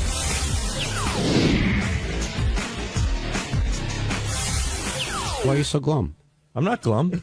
Just waiting for my beating. You seem glum. I'm on standby. Why do you say that every time? I'm waiting for my beating. Because whenever I express myself on this godforsaken shithole, I get ripped apart the next day. No, I do. And you know what? I'm going to. Maybe this is a good thing. What are we talking about here? Are we talking about the game, or are we talking about how you verbally attacked Robin? Yeah, which godforsaken shithole are you referring to? Okay, I know I attacked Robin. I didn't view it as an attack. I knew I attacked Robin. I didn't view it as an attack. It came off as an attack. Well, how would you view it?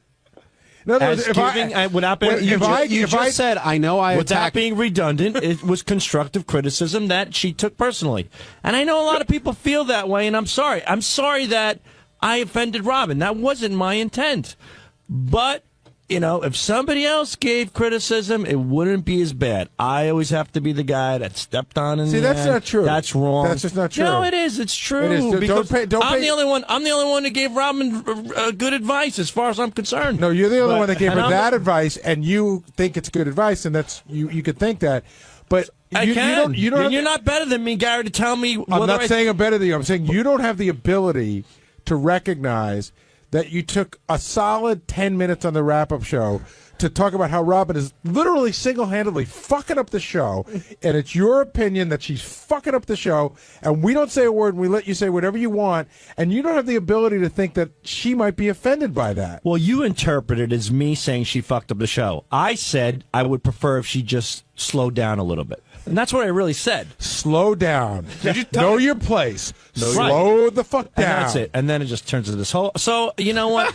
I'm not going to express my opinions anymore on you guys. Because when I do, everybody gets into a tizzy. Everybody gets all upset. It's not worth it. Actually, you probably get called on the carpet about 1 out of every 10 times you express your opinion, because you express your opinion a lot. But but seriously, when you were talking... Did it not hit you in the head that Robin might not appreciate that? Were you surprised when Robin grabbed you in the hallway? I lost a little sleep the night before. Did she just? It started hitting me like, oh boy, I wonder how she's going to interpret this. I hope I didn't. I felt bad about it. I thought it was a little. But why would you feel bad? It's just an opinion. A little harsh. But it's an opinion. It wasn't an attack. It was tough love. But like when you said that Howard's tongue had Robin's feet mark on it, like was that? It's got a Reebok mark. Well, Reebok mark. Sometimes you have to paint a picture to get your point across, and I felt at that moment that was the case. And I have no ill will towards Robin. She told me to fuck off. God bless her. Whatever she wants. I'm sorry to interrupt you, but what happened? She just grabbed you in the kitchen and said, fuck off? She was in the kitchen. Or did you say something to her first? Like, did you say, hey, I love you? Or no, I didn't say, hey, I love you. Hey, Robin, listen, about that you suck thing. I said something like, hello, Rob. She's like, should I say hello back, or would I be talking too much? And you go, really? What do you mean? And I said, really? What do you mean? I really did. And she's like, and she goes, Sal. I'm like, Robin, as soon as I said that, and I do, and I said it on the show too. She goes, love you, schmuff. You don't start with that bullshit.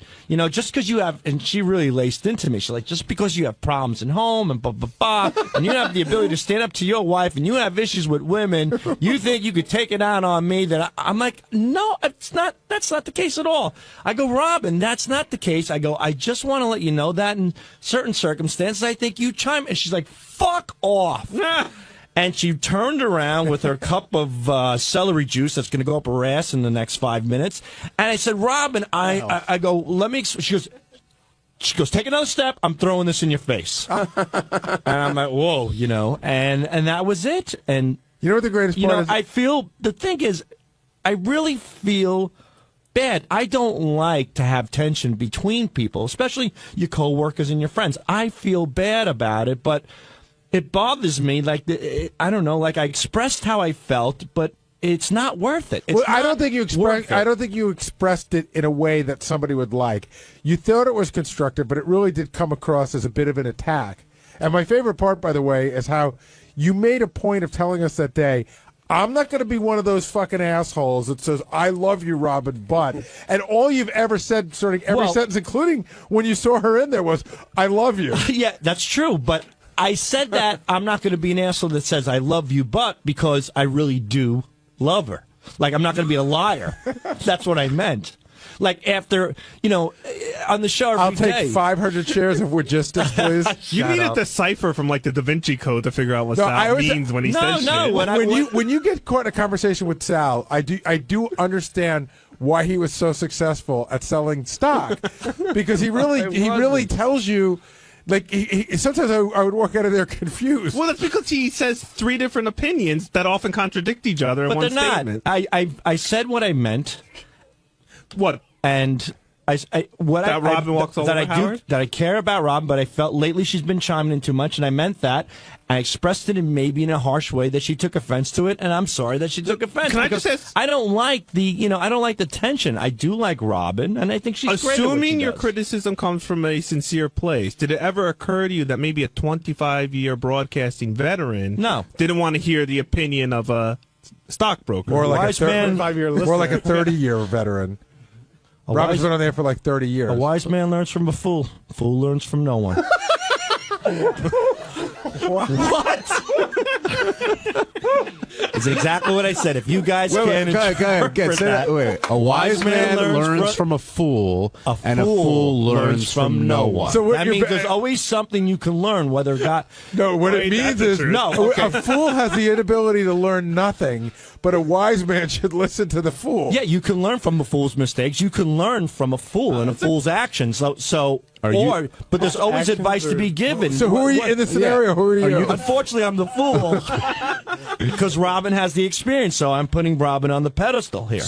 But she can learn. So you can always learn something. But I'm just saying it was unsolicited. Hey, like if she had come to you as a does friend Richard and Roper said, have the right to tell somebody how to direct a film? No, but he could critique it. Yet he has no experience in that field. I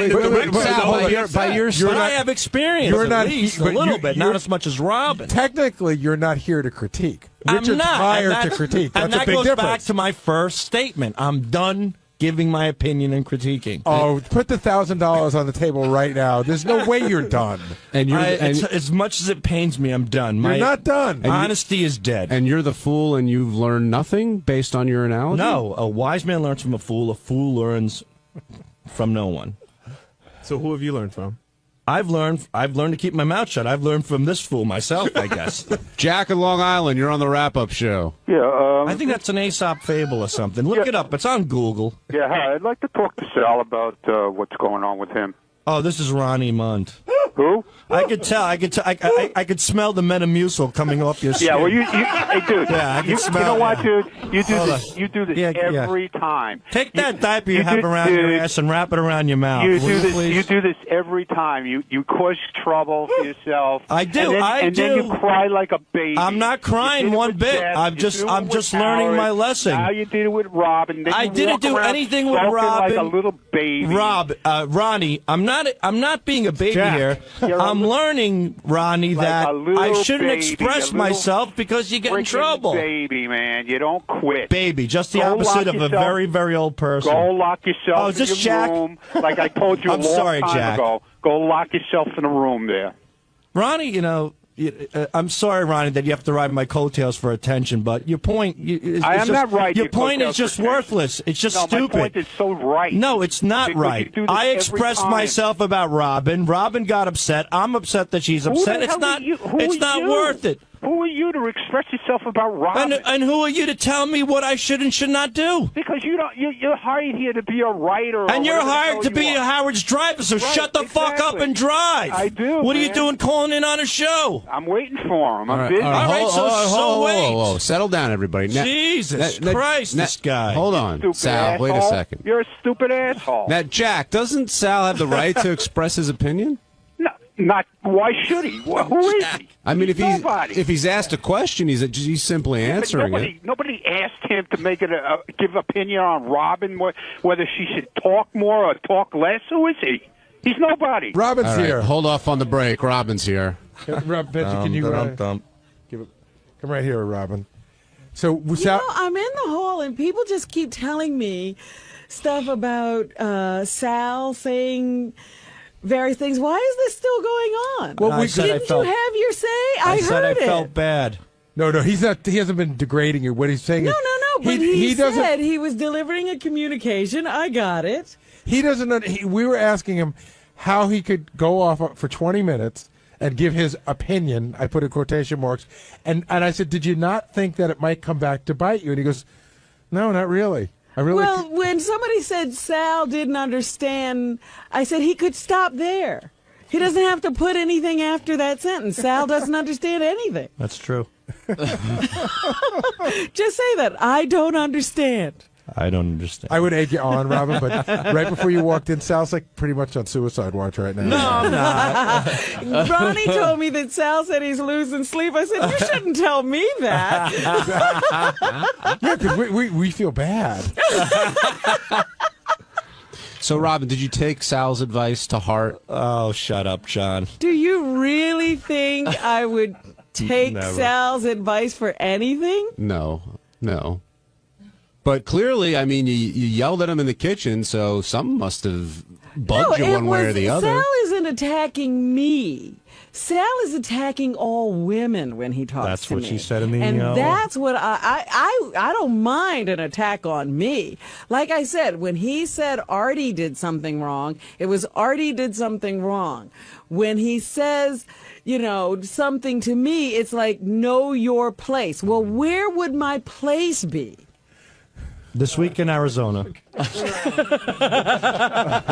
at the window. He sees Robin talking to Sal, and he's got this quizzical look on his face, like, should I go in there? And then he just left. He's like, so what would your advice to Sal be? I don't have any advice for Sal, because if I try to give Sal advice, because quite frankly, when I was talking to him on the air, I was trying to explain to him what a Google search is, which I don't think he understands. And I got, know your place. Shut up, stop piping up over there. So I can't give Sal advice. Robin brings up a good point. Like, when you fight with Artie, why don't you tell Artie to know his place? Because Artie threw a CD at my eyeball. Are you still angry at him, Robin? I'm not angry at all. not I didn't even angry at know me. this was going on. And people are telling me. I said, but the worst thing to tell me is that I made you lose sleep, because I'll keep you up the rest of your life.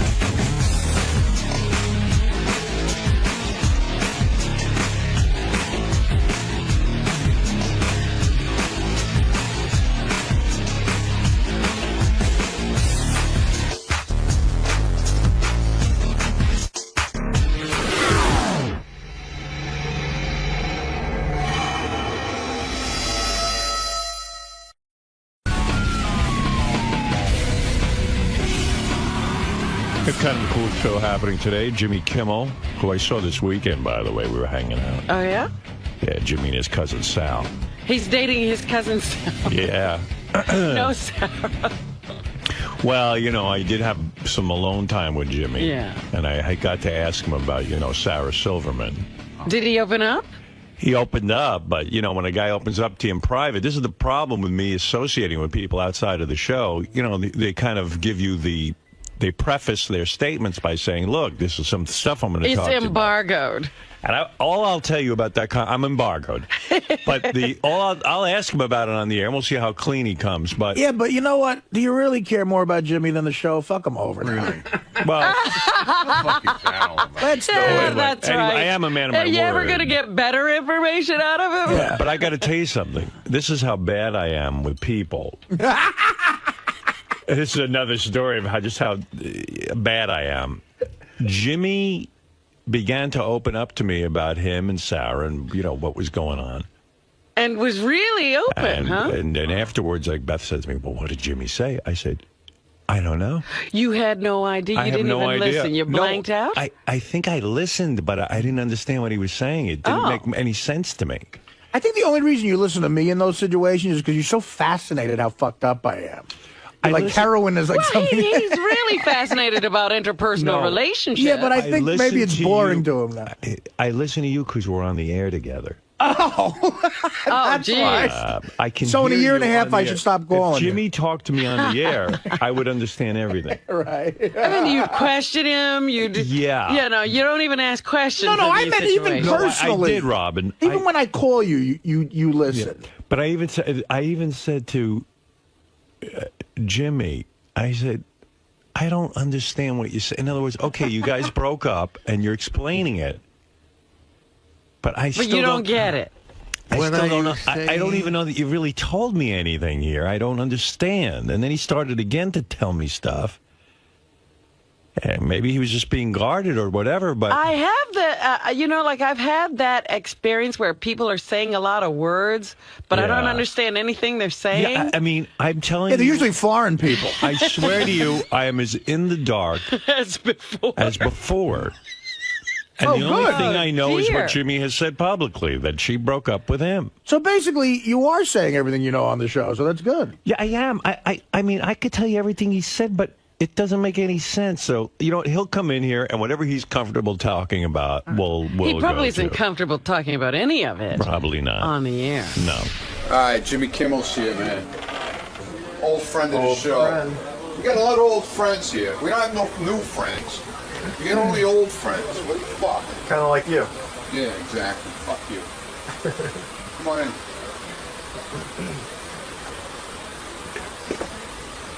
Jimmy. Hey, what's Morning. happening? How you doing, man? Good, thanks. I thought you were going to come to my hotel room and wake me up there. I wish. At this thing. So what brings you down to the show today? What do you think brings me down in the show? What are you talking about? Oh, I have a lot of important things to talk about on the show. Gary's penis. What you're talking about right now? Yeah. No, I had a similar thing done to my penis, so I feel like I can add a lot to the You're going conversation. to share your experience with us Yes, today about that? I'll help make men in their cars crouch over throughout the morning today. All right, Jimmy Kimmel's here. Bring in Jimmy. Jimmy, you gained weight. No, that's Artie. There's Jimmy. Jimmy's actually lost weight. Look at Jimmy. Jimmy's thinner. Good to see you. Artie is actually Artie's Hi. thinner too. Hey, James. Hello, Howard. I Host can't hear of- anything in my headphones, but my cans. Host Oh. of Jimmy Kimmel Live. Don't act like you haven't seen Howard. We heard you spent the weekend together. Yeah, we made love. I thought that was going to be our secret. No, that wasn't a secret. Oh. It's just, you know what it is? What? When I hang out with Jimmy, I feel like kind of like I disappoint him. What? Why? Because when I'm not on the radio, I'm not a whole lot of fun, and I'm actually kind of quiet and not all that witty.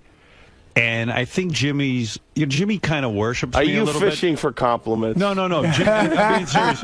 Jimmy, welcome to the show, Jim. Jimmy looks up to me. That's true. That is true. And like, so you expect that he expects something. like I had more. Jimmy's stories, like when he was in high school, he listened to me, or someone sent him a tape, and he wanted to go into radio. I don't know what the whole thing is, but then like when Is this Jimmy's- your way of saying you want Fred to play music and for me to go on? No, it's him saying he wants Ralph to No, play but music. it's always awkward because I know, probably Jimmy's expecting this great guy to hang out with him, and I'm I'm really not a lot of fun, as Beth will tell you. I disagree. We did have a lot of fun, and I have a lot of fun. I'm not. What do you think I'm expecting? I'm not expecting Robin Williams bouncing off the wall. That would be annoying. But I know, like, you like to sit and, like, like Jimmy came out to see me, so it was like, then I feel obligated that, we should be together. Yeah, well, that is one of the things when you go visit When you somebody, actually visit see someone, them. they actually are supposed to be with you. You should do the Great Gatsby. You should just never show up. Well, after Jimmy left, I said to Beth, I said, Jimmy's a great guy. Everyone knows I love Jimmy. I think Jimmy's a really together great guy. Together? Yeah, he's got it pretty together. Robin. Yeah, he is pretty together. Robin, you're sitting on a pot of coffee. How dare you judge? Nobody said I was together. I really like Jimmy. No one could be an easier house guest. I even like his cousin Sal. He's an easy house guest? I am. Sal, yeah, because Sal is like that wall. He doesn't say anything. He stays You there. just like a potted plant. He was nervous. He's not usually like that. But I said, You give Sal a sports sticker, he's fine for I said to Beth afterwards, I said, Jimmy coming out to the house makes me realize I don't think I want people coming out to the house. So she goes, Good, thanks, Jim. this is positive. She said, why? She goes, no one could be easier than Jimmy. Like, Jimmy's so great. I said, that's right. And the fact of the matter is... Everybody else is a pain in the butt? No. I said, even I can't handle that because I couldn't even sleep when Jimmy was over because it was like, I'm like, oh my God, Jimmy's probably awake and he wants to Let me together. go down and see what he's doing. So I'm up at 5 in the morning checking to see if Jimmy's But who's up at 5 in the morning looking to get together with their... I'm neurotic. I can't have people He doesn't over. want Jimmy to be walking around while he's sleeping. You know what you got to do, Jim, is you got to just... Howard knew I'd be asleep till 3 p.m. Well, and then at 9 a.m. I was going to have a chess lesson. I felt guilty. I said to Beth, is it okay that I'm having a chess lesson? Because what if, it was for an hour. So I was like, she goes, well, I guess so, but Jimmy's your guest, and he's here. And I go, but I want my chess lesson, too. You mean Jimmy can't hang out with his cousin and do stuff? No, I'm fine. I don't like to get up early anyway. But Right. in fact, I actually intentionally, I got up what I thought was early. I got up at I made sure to get up at 9:30. So around when your chess lesson was over, then, we could hang out. Yeah, we You could should have hang out. combined the two and had Jimmy give you a chess lesson. Yeah. Why don't you just say to your guests, you know what? I got a chess lesson at 9 I did. or I told whatever, Jimmy. and do whatever you want, Everything and I'll is- see you in the afternoon or I'm something. just not good. I feel guilty. Everything is very well scheduled. Yeah. Yeah, I mean, you're very well scheduled. You know what's happening when you go there. It's Yeah. almost on a list. Yeah. Well, I'm glad Jimmy went. Now I have someone I can call to ask how the house looks. when you straighten yourself out, you might get up. Well, yeah, they don't want, crazy drug people Yeah, knocking yeah. at the door. What, me and 3 cops aren't fun to have over your house? But so I always feel like You don't want Artie making an escape. And then the other weird aspect is I'm hanging out with Jimmy, and where Jimmy and I were having a private conversation, and I even said to Beth, I'm going to ask Jimmy about Sarah. Did you hear my rap about this morning? No, I couldn't get my serious. Dude, working you and in the fucking car. Sarah went through weird shit. Howard told us on the air. What the fuck, man? I would never do Thank that. God you got out of there. With a midget? A midget? It wasn't a midget. He was just short. No, I said, Jimmy and I were talking. I even said to Robin this morning, I said, I sat with Jimmy. We talked for a half hour, an hour privately about a bunch of things. But one of the things being what happened with Jimmy and Sarah. I need an explanation because I was close with Jimmy and Sarah as a couple. And I said to Robin, I have no idea what Jimmy's talking about. He says, It first was of an all, hour. of course, it was not for the air, but in the same, he said he went to Beth and he couldn't tell her what you said. Because immediately, after we had the conversation, Beth wanted to come down, but she saw we were talking privately. Oh. She said to me, okay, so what did Jimmy say about Sarah? Right. I said, I don't know.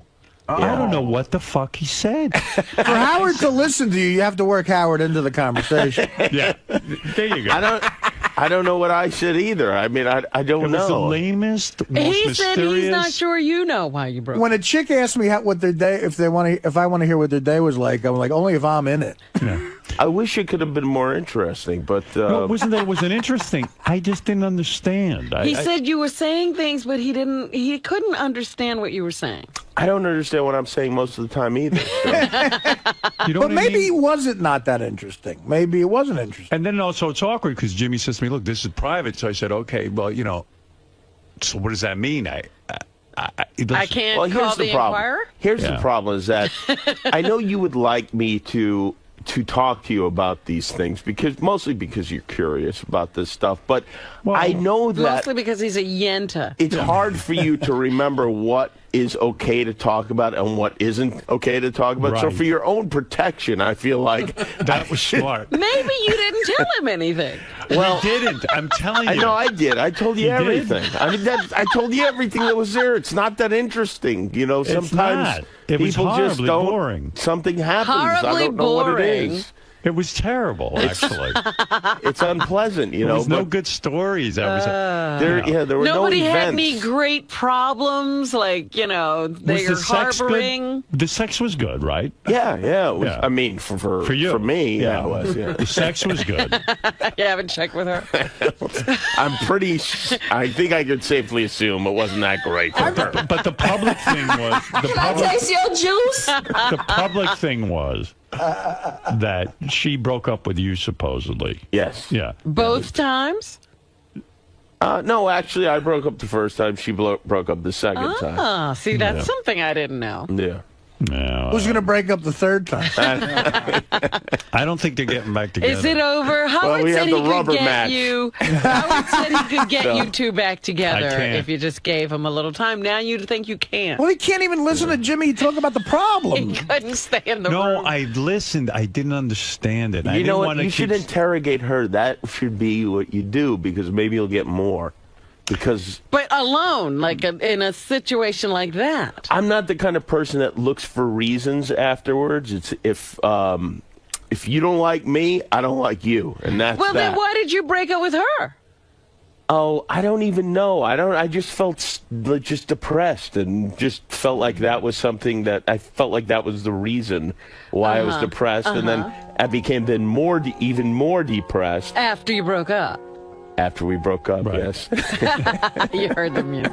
I know. What's the music? You know, Fred, you kill it with the music. He does. I could have. I was almost on the hook. Yeah, I almost started crying. Wait, I missed it. What did you say? I asked, so he broke up with Sarah the first time. Yeah, so you're getting more out of him than I did. You needed me I told there. you that. I know. I did. Well, now that Howard's listening because it's on the air.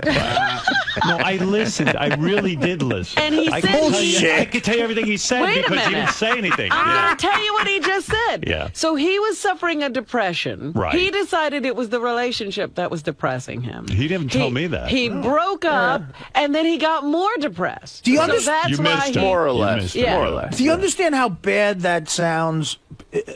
Like men want to have the perfect woman, and in a sense, Sarah is beautiful, and she's funny, Talented, she's smart, funny. Oh, my great God. conversationalist, and we still get bored. This is what happens. It's not even bored, really. But you're right, though. Yeah, it is. It's troubling because you think, oh, if I can't stay in a relationship with this person for a long time, Right, that's Then there I isn't can't do anyone. it. Yeah, Right. And that's what starts to depress you. yeah, You know? exactly. And it's starting again right now. Is it that you think the two of you are just not in love with each other anymore? Like the love left? Well, they Yeah. were in love at your Yeah. wedding. You guys were all over each other at the wedding. Holy Christ, I had to make out with my shitty food. I mean, you really were. And But- it was so yeah. I guess at some point the two of you just realized, like, yeah, we like each other, but we're not in love with each other. I guess so. Yeah. Yeah. Yeah. She decided that. Oh, she decided. That was funny You're at the in love- wedding. You're in love with her. No, I'm not. I told you. were. But when it's over for me, it's over. You close Yeah. the door. I close the door. Right. Right. So But because I you put my open the penis door- through the keyhole. Yeah, but you open the door. If he opens the door, he'll be in love again. You close the door, but you open the door again. Let's put it this way: when the door's closed on me, the door is closed. Right. Yeah, but When I Jim, close the door. Jim, for every door that closes, one opens. You're right. You're right. And the one you better open is the heroin are door. you on a tear now? Oh yeah, I'm on a real tear. He's fucking all of Hollywood. He's having sex with cousin Sal. Let me tell you what I did last night. He's having homosexual incest. I went to dinner with my friends Alex and Martha Wallow, who listen to the show, and had a huge steak, and then almost was pretending to make conversation outside the restaurant, where I was almost certain I was going to shit my pants. And then I got in the cab and desperately tried not to shit my pants, and then thought it might be funnier for the show tomorrow if I did shit my pants. Who cares about shitting in a cab? You've never done that? You mean you had a big steak? Yes. And it immediately made it became went through you. an angry ball of shit. that Jim, wanted you're to not a come New out. Yorker. Sometimes you shit in a cab just to make it smell better. And then you wanted to take a shit. And why didn't you do it at the restaurant? Or are you too embarrassed? Oh no, not at You the would rest. never Plus, say that. everyone knows I come out sweating. I have to take off most of my clothes. The whole. So then I get upstairs, and I know this is going to happen because there's a nightmare happening. Is that my cousin Sal has the key to the room in his pocket, and there's no way he's just flipping the door open and letting me run right through. There's going to Did be. you tell Sal you had a shit? Oh, I told him I had to shit, and I realized that was a terrible Wait mistake. a minute. You don't have your own room? You and Sal are in the same room? Yes. What the fuck are you talking about? This is getting worse. Sal's on the show. They didn't get him. Well, they didn't, They didn't fly him I'm here. They tell you can bring somebody out with you, you know. That is fucked. What are you doing? Well, the truth is, I brought two people. I brought Jill Lederman, our producer, so she had a room, and then Sal and I stayed. We don't mind. We like staying in the same room. Holy mackerel! You really aren't in show business. I guess not. Really? Shit, they used to get everybody at Mad TV their own room. I'm not on Mad TV. Yeah, well, actually, Nightline, they've got 4 people in a room there. Mark Courtney Bashir has like Thorne-Smith. 17 people living in a room. Hey, would you? So did he get the key open in time and you took your shit? He did, but there was some torment time where he held the key up and showed it to me and waved it to me, and I was like, "Open that fucking door! Will you open that fucking door?" Or you're fired. We're gonna shit all over you. Don't make me shit in Jim Belushi's room again. That's right. Would you have Sarah on as a guest on your show? Not right now. I don't Wow. think. Eventually, maybe. Wow. Really? Is that interesting? Yeah, that is interesting. Not good enough. We're just really booked what are you up. talking about? Not good No, enough. it's not No, good because enough. she's doing every other show. She's busy.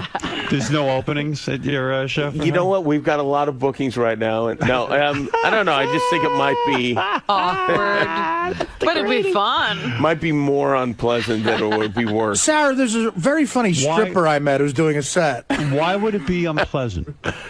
Well, why do you think? Because but she was, listen, when you were going out with her, yeah, she was on the show like every week. Well, not that much. I mean, a lot. She was like your brother Theodore.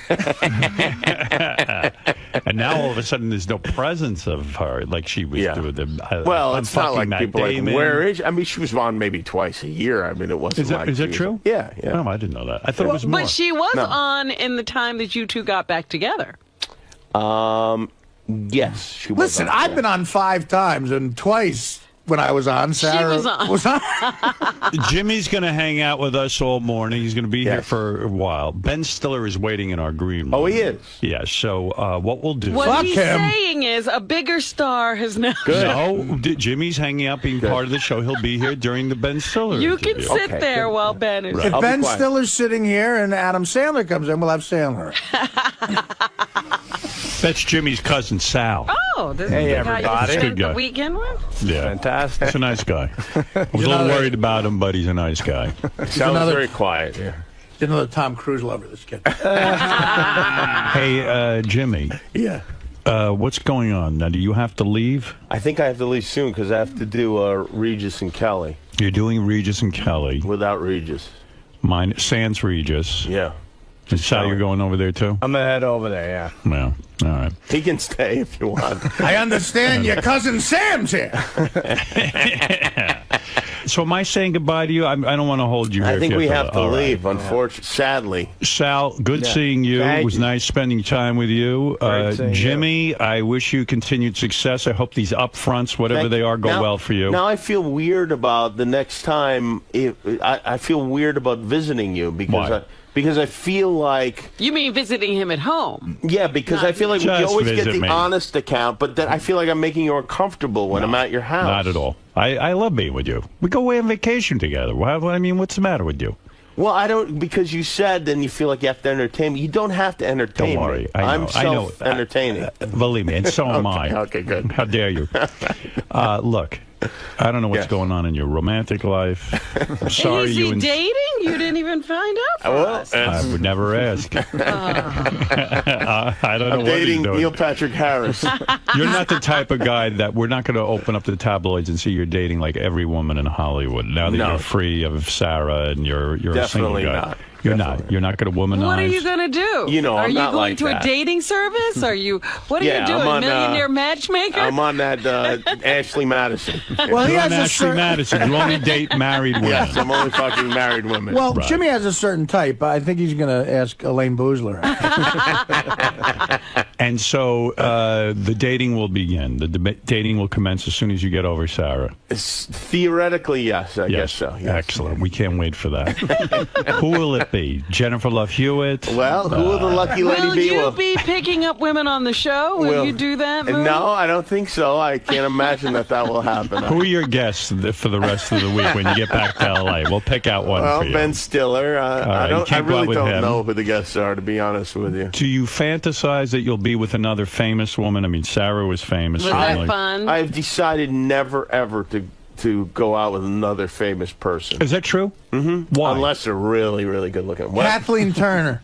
Why? Yeah. Maybe another hot Jewish comedian like a Whoopi Goldberg. There's nothing I hate more than being the subject of. I don't like being the subject of speculation. I don't like people being interested in my life like that. But aren't so you got into the right business. But aren't people going to always be interested in your life? Not nearly. It's exponential when it's two famous people. Nobody cares about who other, like nobody cares about who Conan is dating. Right? Well, because Conan's married. Yeah, but nobody cared beforehand. Nobody cares that he's married. I think they would. Well, you're saying because she's not in the business, is what you're saying. Right. Oh, I see. So when you're dating another famous person, I'm going to try to be more like Conan. you're going to try and be like Conan O'Brien. Yes. That sounds like makes a lot of sense. You better get better writers.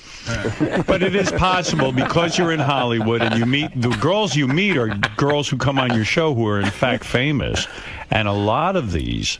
Actresses and stuff. I mean, it's hard to resist. I say it's not hard for them to resist. No. I think you ought to fix him up with Renee Zellweger. Oh, yeah. I could have fucked her on the set of The Bachelor. I let her off the hook. Renee Zellweger. No, I know she's. No, that's Have not. you I'm met not her? interested in that. I have met her. You've had her on the show? I think so. Not attracted to Renee Zellweger? It has nothing to do with it. What would you never think about fucking her? No, really don't. I wouldn't. I'm not interested. If I was single, I would fuck Renee Zellweger. I would. You could get her a Bridget Jones' Diary. I told you I do you don't want to go out fantasize- with anyone famous. But wait a second. You don't fantasize like maybe a night with Carmen Electra or nothing like that? That's not my thing. What do you mean, not your thing? Well, wait a minute. What about some supermodel? Explain that to me. What do you mean you can't take Carmen Electra? I need. I think there has to be some depth there for me. Oh, so supermodels are all stupid? So Sarah was so deep. Yeah. I'll put it this way. Sarah would never do this. Carmen Electra. Look, I said Jimmy was deep. Carmen Electra was once asked on a talk show, what's the one thing she couldn't live without? And after she thought for a minute, she said food. So, I don't think Sarah would ever do that. That's a good answer. But do you think that Sarah will date someone famous? I don't know. Does she need that? No, I don't think so. She doesn't need that. So it'll be interesting to see what you end up doing. Sal, what do you think? Sal, you're married. I'm married, yeah. So, but Jimmy what do you is, think? I wasn't supposed to say anything, but he's secretly dating a pizza chef, this guy Chris Bianco. I'm not even kidding. He flies him out. The guy stayed with him for like a week, and then there's another chef that comes in, Adam Perry Lange, and they cook, and that's his focus right now. You love to cook, right? That's your thing. I do, yeah. I love You're to a eat. cook? Yeah. I do. Yeah. By the way, fucking a pizza chef where I'm from is not Rob, gay. You should try eating food. It's delicious. I'm going to do that when I leave there. Yeah, that sounds crazy. All right. So, and also, will you and Sarah become friends in the future where she will be able to come on the show? No, we will not. You will not become friends. I don't know. It's going to be a major I like that showbiz answer. feud that lasts centuries. I agree with you. You're not going to become friends. Listen, I get enough friends. Right. You will not go the route of Johnny Carson and date some of the tea time players or you will not. Yeah, have the girls on your show. Hire I don't them have just any to date tea time them. players. You don't. No, I don't.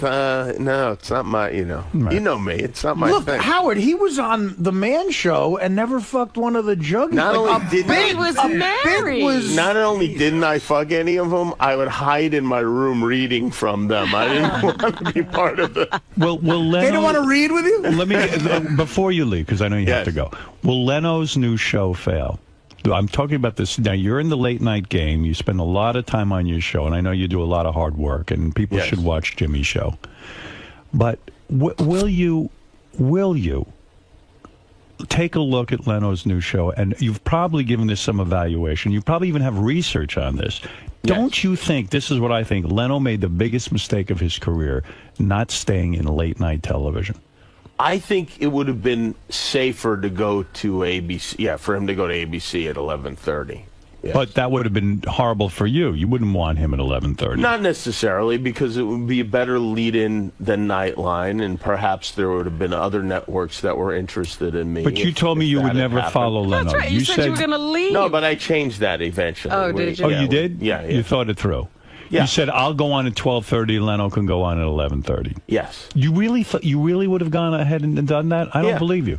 I know. I honestly would have. Absolutely. You would not have gone to another network. Let's say if I might. I mean, I would have considered. What if Fox that. needed a late night show? I would have considered it. Yes. You would have. Yes. Might have been a good thing. Yeah. But now Leno will die at 10 o'clock, won't he? It's the end. Do you think? Do you ever envision a scenario where perhaps Leno could end up going back to the Tonight Show and they fire Conan, and then Conan or whatever his name is comes over to ABC? I don't know. You know, I mean, I don't know. I don't know about all of those things, but I couldn't envision any of those things individually happening. Well, Yes. how do you feel Yes. that Leno's going to do? I don't. I give us your prediction. I don't. You know what? I don't think it's going to be successful. I'll be honest with you, and I don't think it has anything to do with Jay. I think it has all to do with the local Time slot. affiliates and their news, where they make all their money. And if the lead-in is not as strong, they're going to scream and yell and demand something, and it's going to be a mess. This Leno move could be the end of all television, is It what could you're saying. be. Right? This could actually Let's end hope so. television as we think Let's about hope it. so. We should start Twittering more. Will Jay take Stuttering John? Yes, Jay will definitely take Stuttering John, and I believe that Jay has told Stuttering John, and Stuttering John just isn't saying because they want to keep it all a secret. You think it's that big a deal? I mean, why I can't think John Jay think it's that big a deal. Really? Do you think if Leno gets into real trouble, he'll divorce Mavis and date Sarah Silverman? That would be a surprise. She was lucky for you, maybe. You know. If Leno gets divorced, he'll try to steal Beth. My prediction is Leno will do poorly. I believe it will not last long.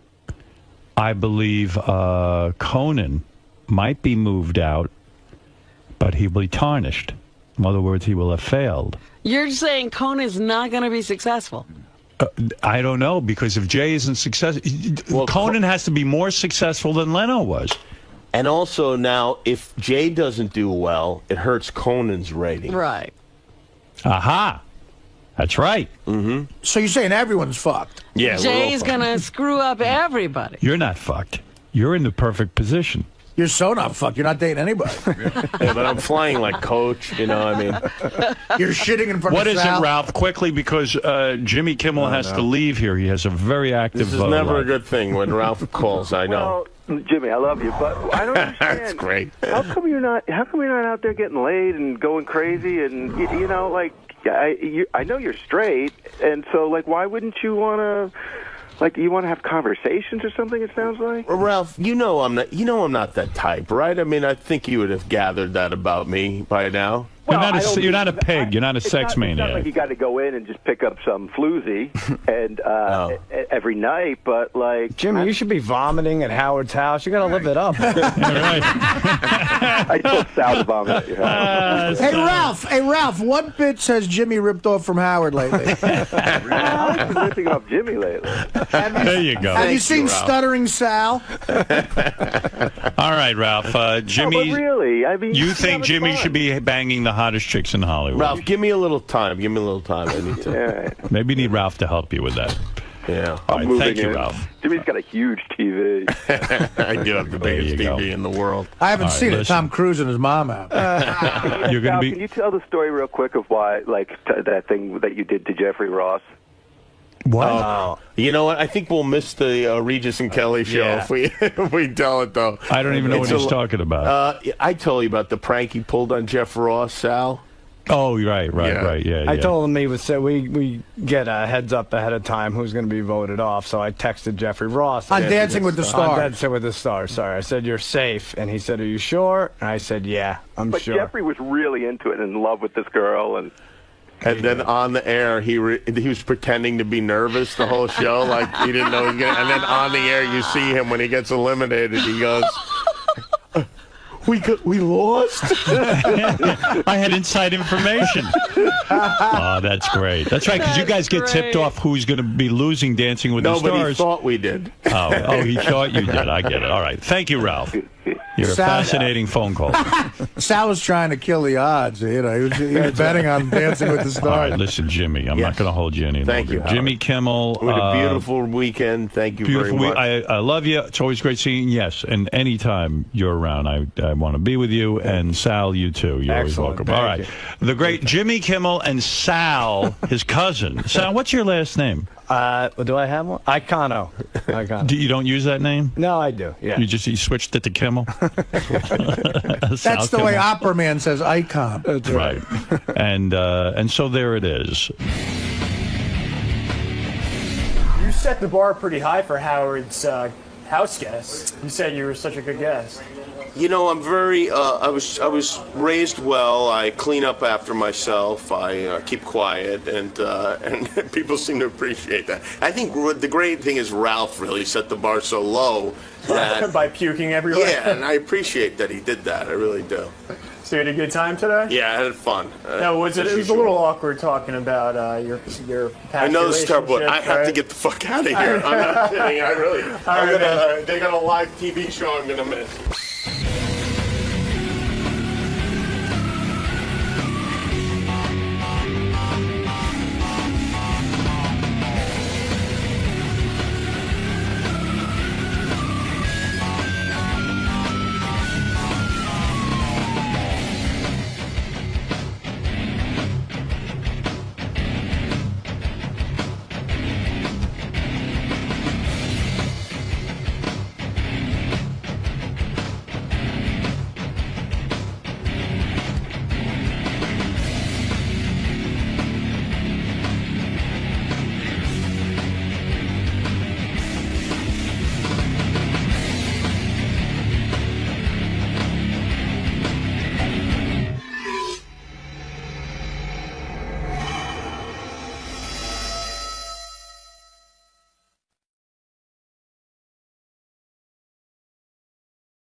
I really am.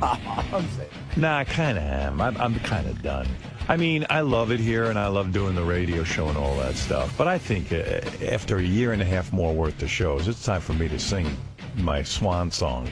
You know, and some things are starting to bother me, and I don't want it to get ugly. Oh. You know what I mean? There are things around here that are bothering me. I see. And I'm not the type that complains to people, so I just let it brew inside of me, and then I just leave. But, I don't know. Stuff bothers me. Stuff bothers me all the time, but I don't know. It's enough already of me. Well, David Hinckley just had to change his article. Yeah, well, I don't know. You know, it's like Jimmy said to me over the week. He goes, "You got to stay. You know, it's so great. The show's never been better. Blah, blah, blah, blah. You guys work so well together." I said, "Yeah." I said, "We do." I said, "We're good at this, but how much longer can you keep doing this thing?" Well, here's a rap that everybody gives me, and so I'll ask you now. You'll be fine doing nothing. Everyone says, "Can Howard get?" You know, people go, "Howard, I know his personality. I listen to him. He's a personality. Can he stay home and do nothing?" Well, he won't be. Doesn't have to do nothing. You know. No, there are things I could do. I could straighten the pillows. I have to have a meeting. I have meetings about everything, you know. I guess I am the, I am the leader of the show, so I meet about everything. My meeting today is with Gary, Laura, my assistant, and Tracy. Uh-huh. Because something set me off. Carol Leifer, who was our guest the other week, sent me a box of chocolate. So, I get a list of things that were sent in. So now probably that's a week old or something, or, I don't know how many days old. It came in last Wednesday. Last Wednesday. So I got word today. So, I got to put a system in place where somebody back there goes, "Oh, Carol Leifer was a guest. She sent Howard a personal note and a gift." It should go right over to Howard. Right. In other words, we're not going to go through the usual system of putting. If someone's got to be a week later, it'll show up at Howard's desk. Somebody's got to be a little bit on top of that, so that I can get and then I want to figure out how I can get a note to Carol Leifer real quick, a personal note. You know, like maybe I dictate it to either Tracy or Laura, and they, I don't know if any of them, Laura takes dictation. I just go, hey, Carol, thanks so much. You know, you were great. And then right away it gets acknowledged that we got her box of chocolates. Because that's really nice of her to do. Doesn't fall into the black hole of, well, I wonder if my gift got there. Yeah. So then I called Laura last night. I said, how do we get this done? I said, let's have a conference call. Because if I don't conduct it, it'll never get done because no one takes it seriously. Well, we would take that. See, we would take that seriously without but Gary, how many years we've been doing this? 20-something years. Right, but we have nobody can figure out that, like, when Carol Leifer sends something, that I should know about it pretty quickly. I mean, who wants a box of chocolates sitting around for a week anyway? It wasn't a week, Howard. It hasn't been a week. You knew yesterday. It got here late Wednesday afternoon, and you knew yesterday. That is some time, but it's not a week. I don't know. And then, like, it's sitting in your office. And, like, who opens the mail? You? No, Tracy opens the mail. Right. She logs Tracy says you get the box of chocolates. No, that's not true. That's what she said. Tracy opens up all the mail. Yeah. She logs it in. So it's, Carol Leifer sent this, right. And then everything comes through me just so I could see it because some things I put in your bag that day. Right. Some things I just need to know that you're getting, even if you don't take them. I need to know that somebody sent you a screener, whether you saw it or not. Okay. I need to know that a book came, so when they call, I can say, yeah, we saw the book. See, I know I'm going to have a meeting today, and I'm never going to get to the bottom of this. I'm already zoning out. Having the meeting, yeah. I'm already zoning out. Like Gary, we're in the meeting. Like Gary's explaining it to me, and I just go, can't you just get this done? It's like Jimmy talking about his breakup with Sarah. Yeah, I don't understand. It's like I just go, I don't know how to get it done, but you get it done. But you get a list every day. I guess you just didn't see it quick enough. No, but we get the list. By the time the list gets to me, and the time I get to read it, it's 5 days old. Howard, I'm your man. Let me open all the mail. You have the meeting, and I'll log it in. Yeah. No, what you're saying is certain things should get personal attention. Like they shouldn't go through the system. You should just be expedited to you. That Carol Leifer sent. Right, but you can't. And then something should be triggered to say, Howard, you dictate this thank you note to Carol Leifer, and it'll be sent right out. Right. We have the address. There's certain, when you get them, these things need to be taken care of right away. Like I noticed Letterman's got a system in place. Whenever I do anything for Letterman, there's a note that comes. It's typed, and it's like Dave from the desk of David Letterman, and it goes like, "Hey Howard, it was really good seeing you. Let's get together sometime." Blah blah blah blah. David Letterman. Mm-hmm. And I can tell, like, he must... I don't even know that he writes it because it's typed. I don't even know that it's his thoughts. It seems like it's someone else is doing it for him. Right. But that's cool. I want that system. But I know I'm going to get on the phone today and be aggravated that I even have to take time to come up with a system. Like, well, I shouldn't have to. Would you believe me if I told you we will handle it? You wouldn't. I would. How are you going to do it? Let me hear it.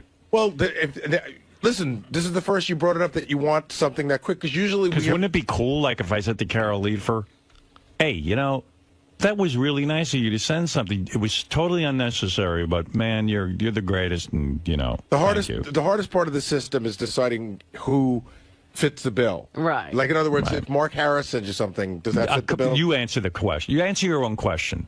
Probably not. Okay. But so I never who know am with you. you. You think I I'm never talking know about Mark Harris? No, but I never know with you, because sometimes you wait, go... you don't know the difference between Mark Harris and Carol Leifer? I know the difference between them. But, I don't. But sometimes... Yes, you do. No, sometimes to you...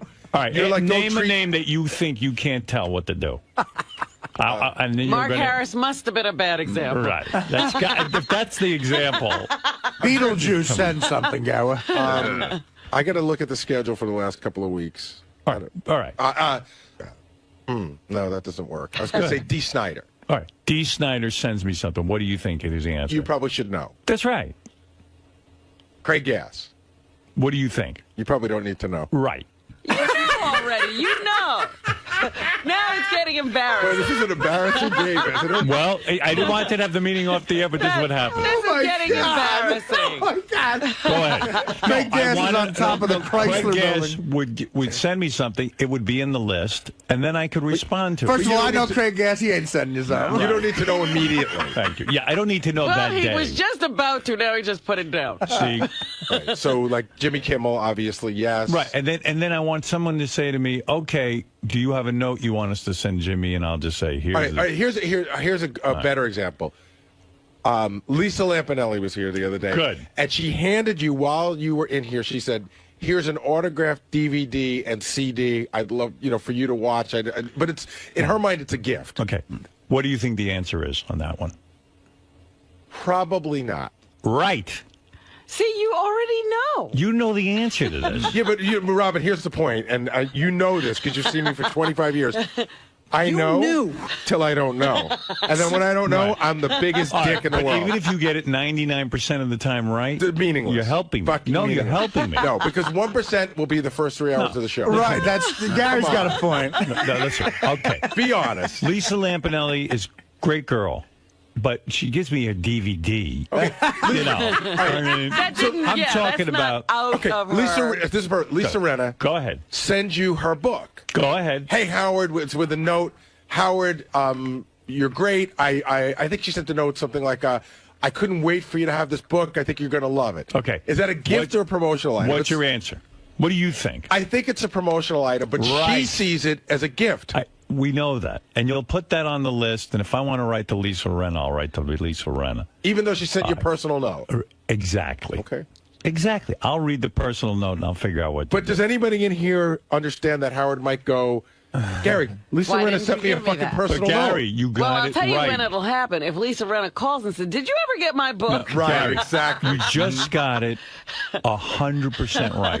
Every example you gave, you knew the answer to. Well, Robin hit it right. Now, Gary, I'll give you an example. But he also threw 95 great pitches out of 100. Lisa Renna comes in here, and she sends me an antique radio. That's a yes. Ah. Okay, I got one for you. Okay. I go. Fran Drescher used to come in all the time. And Go then ahead. after she came in, I'm going to send you a gift. And she would send you those fucking croutons. The pasta and the croutons. Right. It's a gift. Howard, I am sending you croutons because you're a good guy. Okay. What do you think? I think no. Exactly. You know exactly what I'm talking about. I'm sending you croutons. Send me the croutons, so I'll talk about them on the... But, okay, Fran Drescher comes in, and she's on the air talking about she just bought a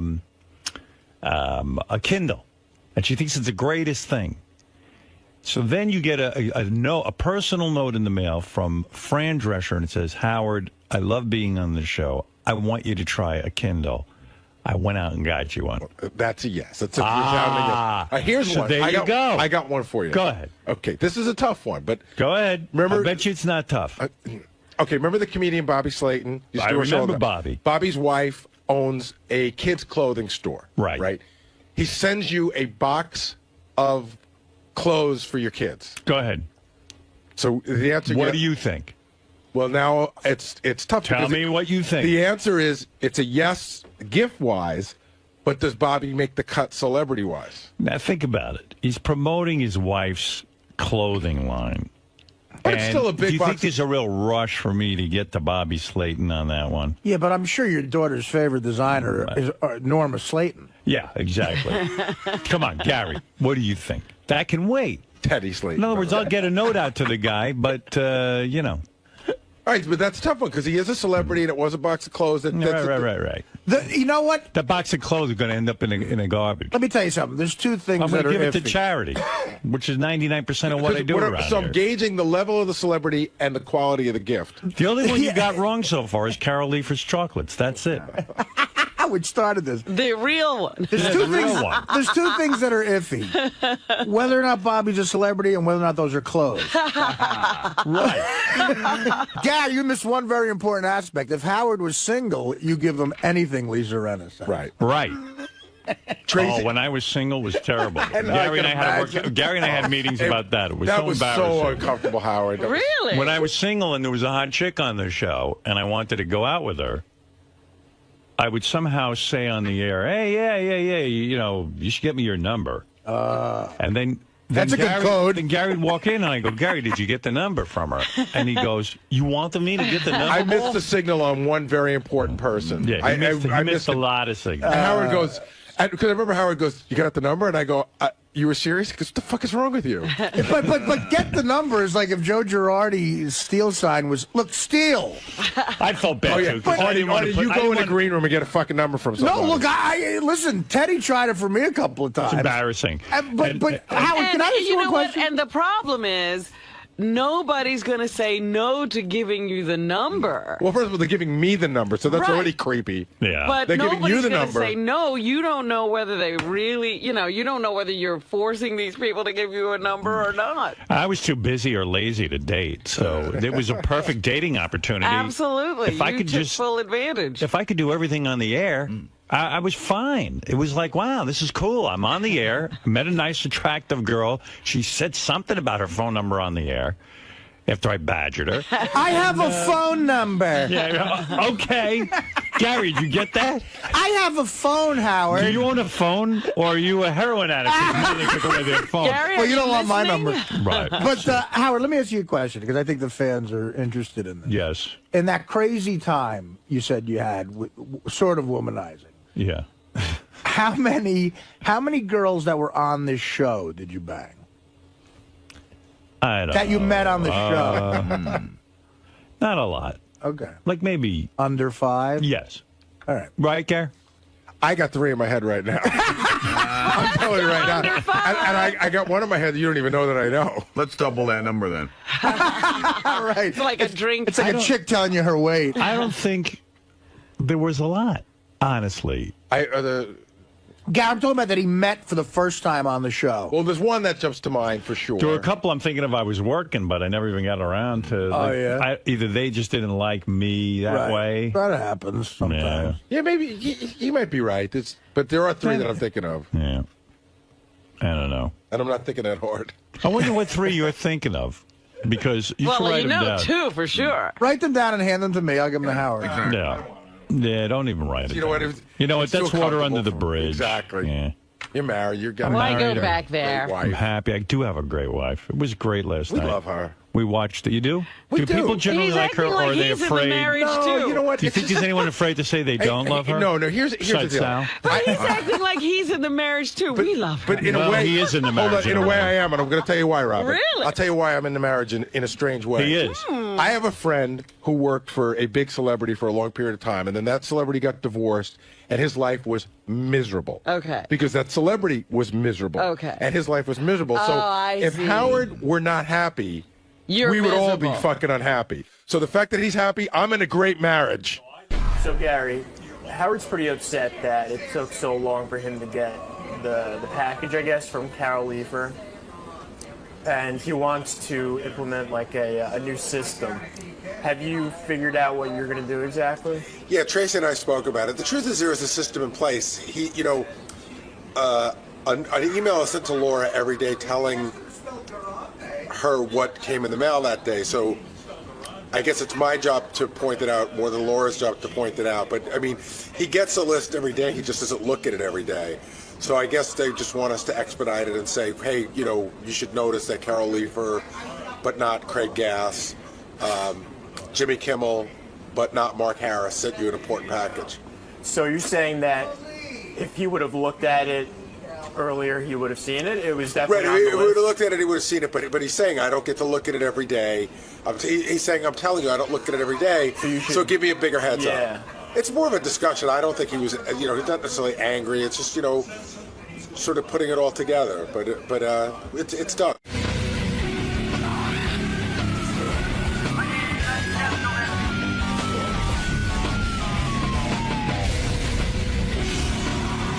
I'm Jesse James. I'm here to do the Howard Stern Show, and pretty excited. Been a Howard Stern fan since like the late '80s. All right, so you're a big fan? Yeah. So, well, I was bodyguard and spent a lot of time in New York, and I think Rick Rubin turned me onto it. He had like cassette tapes of like when Howard, of the old show, when he got like booted off and like wore him out on tour buses listening to him. So it's Nice, pretty man. cool. So this is a pretty big occasion for you then. Yeah, I'm pretty nervous. It's actually, I usually just breeze through this stuff because most people that interview me are dipshits and like I just talk smack to them. But this one, I'm like, fuck. All right, Jesse James also was on Celebrity Apprentice, used to be a real badass. Yeah? Oh, yeah. I've been reading about this guy, Like Jesse how James. badass? He was a real badass. Hey, Jesse, how you doing? Good to see you. Hey, nice to meet you. Pleasure. That's a badass? He's a badass. Jesse James is a badass. Yeah, you fuck with him, Robin. Yeah, fuck with him and see how far you Hi, get. Robin. Yeah. Hi there, how are you? I'm Robin good. more extra cleavage for you. I'm trying to steal you away. Hey, can I tell you why I was laughing when I brought him in? Yeah. Tim came to the green room. Tim never says hello to the gas. Tim came to the green room, and he just goes, dude, you're my idol. And he just started talking like how much he loves Jesse James and how Jesse's his idol. Why is Jesse James Tim Sabian's idol? Like, I could see why. As we were walking in, Tim was just like reeling off stuff, and he goes, that bike you made in Afghanistan? Tim, what do you know about bikes? I mean, He's a biker. Well, I've had bikes all my life as a kid, I didn't know Harleys that. and all that kind of thing. And You can see by him he's a biker. You could tell. yeah, right. I'm bad, you know. But the Do you stuff have that he socks built on with your loafers? No, Yeah, Jesse's a skinny, fruity executive. exactly right. But he Needs a just man builds the first. coolest bikes. I mean, if you saw his stuff, it's just absolutely amazing what you do. So it's an art. It's he's Wow. one of your heroes. Oh, Okay, he's right. one of the greatest bike builders ever. You know, ever, Tim in was car builders. Tim was a Mongol. I don't know if you know that. Honorary Mongol. Card carrying. Card carrying. Actually, I think Tim was in the Chingaling. Jesse, nice to have you on the show. Now, how did you get to be? Where'd you grow up? In California, Long Beach. And were you a kid who was always into building cars and motorcycles? Were you just one of those kids who were just freaky into that stuff? Yeah, my dad was like a antique dealer, and I never had any money, and I wanted cool stuff, and I had to learn how to get it myself or make it. Wow. And but you were one of those kids that you didn't go to college or anything, right? I went to college for 2 years and played football. Oh, no kidding. Yeah. But then weren't you a Hell's Angel for a while? You were part of the motorcycle club? You were never a Hell's Angel? No, I was a bodyguard for like 7 years. Actually, I have to tell you right now, like, this is, to me, I feel like I've finally made it. If I could do your show, I've done like 60 Minutes and everything else, but just to be sitting here, it's like, whoa, man! Oh, that's I'm great. on the Howard Stern show. I love that. I actually met your wife, Sandra Bullock, on her movie set one time. Yeah. Attractive woman. Yeah, Not a she bad told me deal. she called you up one time and gave you some shit for a long time ago. Did she? Yeah, I we think talked so. to her on the phone once. Yeah. She called from the set, yeah. Why'd she give me shit? She's German. You were goofing on her, so she called from the set. Right. Oh, she gave it to me. She put me in my place. Yeah. Amazing how easily I cave No, but in. I was a bodyguard and spent a lot of time. The first person I ever worked for was Rick Rubin, and he had these like cassette tapes of your show from like the 80s, and this was in the late 80s, and we used to have them on tour buses and listen to that's them. cool. And it was like, being from LA and California, radio's pretty generic, but hearing like this dude that got kicked off for dirty words. Yeah. Did you so you go to college for 2 years, you play football, you get out of there and you're trying to figure out how to make it as a young man, and you become a bodyguard. Is that the way it goes? Well, I did security all through high school. I used to work at a racetrack called Ascot. Right. And then on the weekends, I worked at Golden Apple Comics up in Melrose, and I did security for Bill Leibowitz. But then you get into guarding like some famous people. You Yeah, were, and then you were Rick- Madonna's bodyguard for a while. Yeah, right? Rick Rubin offered me a job, not as a bodyguard, but doing special projects. What's that What does that mean? Collecting money. Oh, no kidding. Yeah, Is and that then, right? What was and he then- doing? Yeah, what was he up to? Just producing, Right. doing Deaf American Records, and then pretty soon they asked me to go on tour because promoters weren't paying and people were ripping them off. And then Wow. it was in the late 80s when violent metal started getting really big and kids were getting really hurt at shows, and so Right. they kind of wanted me to come in and So that's how you made your living? You were the guy. yeah, I who, did you were it. the collector. And then I traveled all the way around the world, and like in 5 years, about 10 times, and the whole time on the road, all I was doing was going to motorcycle shops and buying parts, and that was kind of what I did. When I was off the road, I'd work on my bike in my mom's garage, and I finally just got tired of it. Did you ever have to beat the shit out of people when you're a bodyguard? No, I'm a non-violent person. No, come on. You're a violent guy, right? Well, back in the late 80s, early 90s, you could still, like, duke it out, and it was like mutual combat, and nobody sued each other. So. Did you ever have to go to jail or anything? No. Never. You had to think about it. That's funny. I do. Yeah, No, I because mean, what could you mistake for jail in that thought? Yeah, right. Because you said on Celebrity Apprentice that one of the reasons you wanted to do it was because you wanted to apologize to figure skater Scott Hamilton because when you were a young man, you stole his car.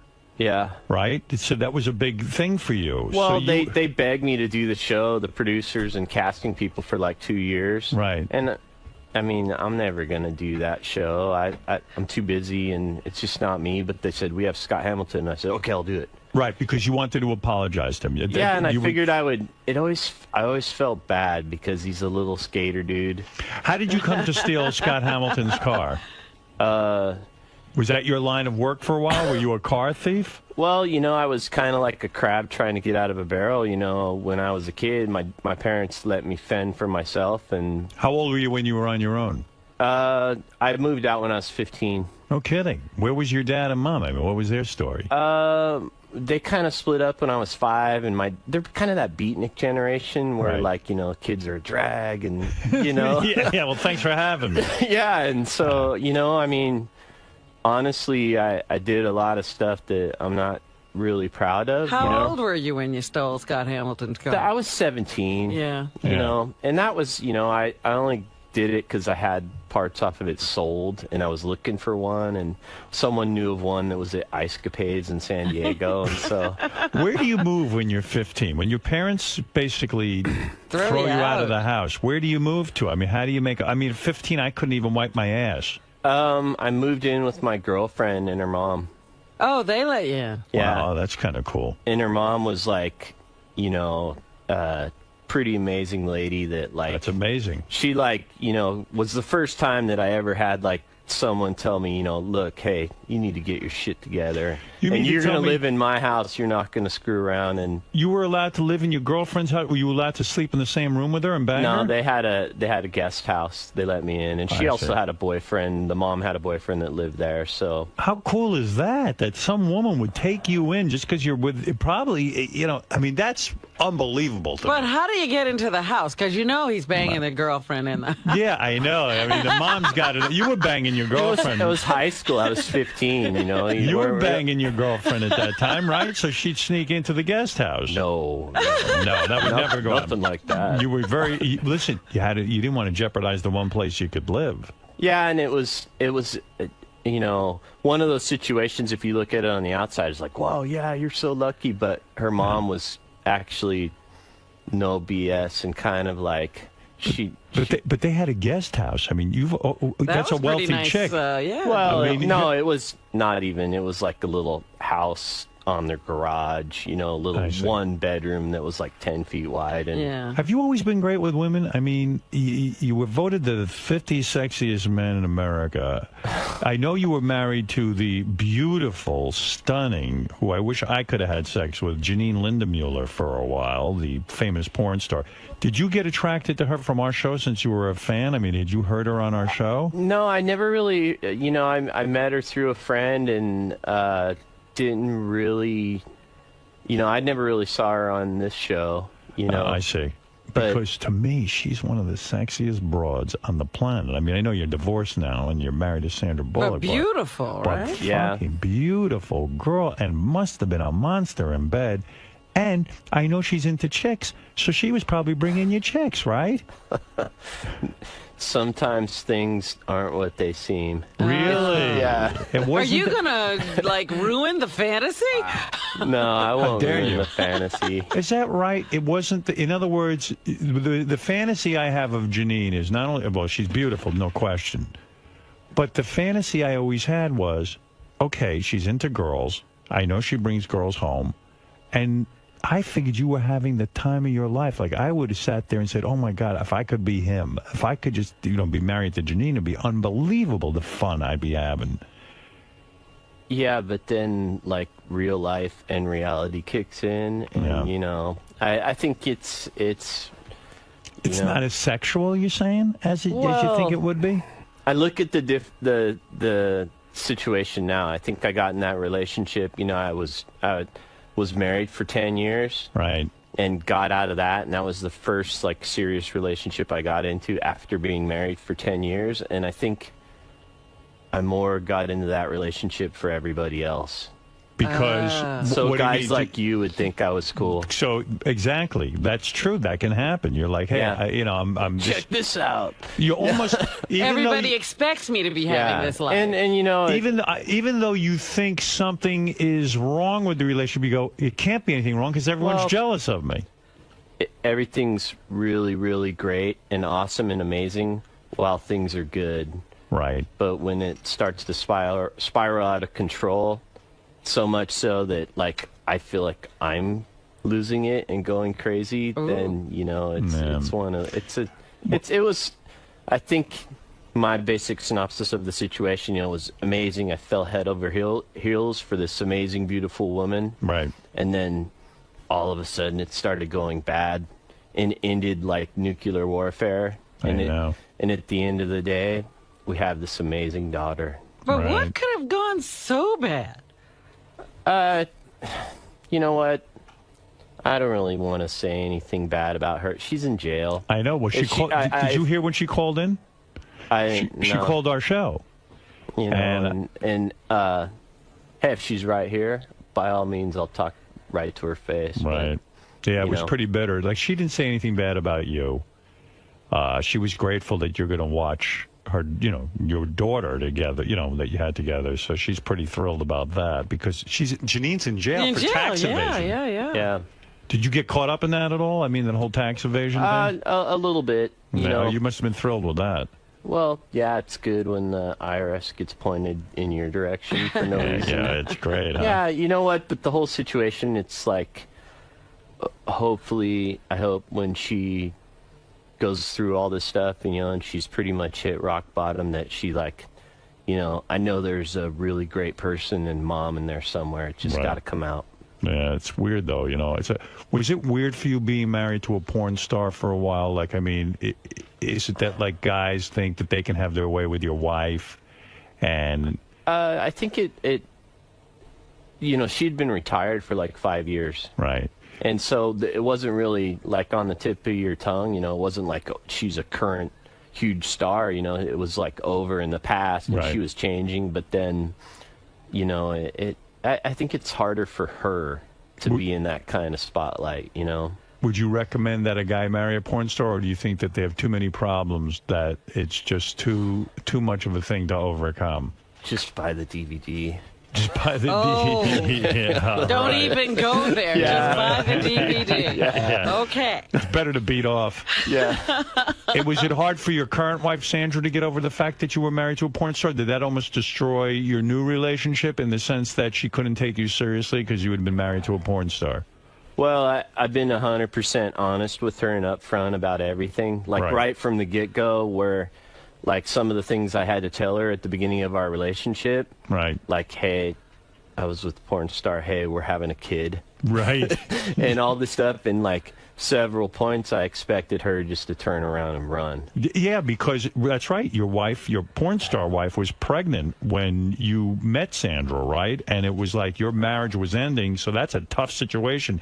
Taking up with a guy who's just ending a marriage. We were already apart, like, 7 months before that, and you know, finding out, like, when she was like 6 months pregnant, you know, it's like, guess what? And I'm like, bullshit, you know, like. But that could almost destroy a relationship, yeah, especially with Sandra Bullock. It's been really hard, but it's a testament to what an amazing woman Sandy is, you know. Well, how do you meet Sandra Bullock? Yeah, that's cool, because I tell you something. I met Sandra Bullock for 2 seconds this is before you, and I was thinking maybe if she comes on to me, you know, that'd be a pretty good hookup. Sure. I mean, wow. Well, yeah, she's married to me, so it's got to give guys like you hope, because I'm just a knucklehead like you. Yeah, I'm probably a bigger knucklehead than you. You at least can build a motorcycle. What do I do?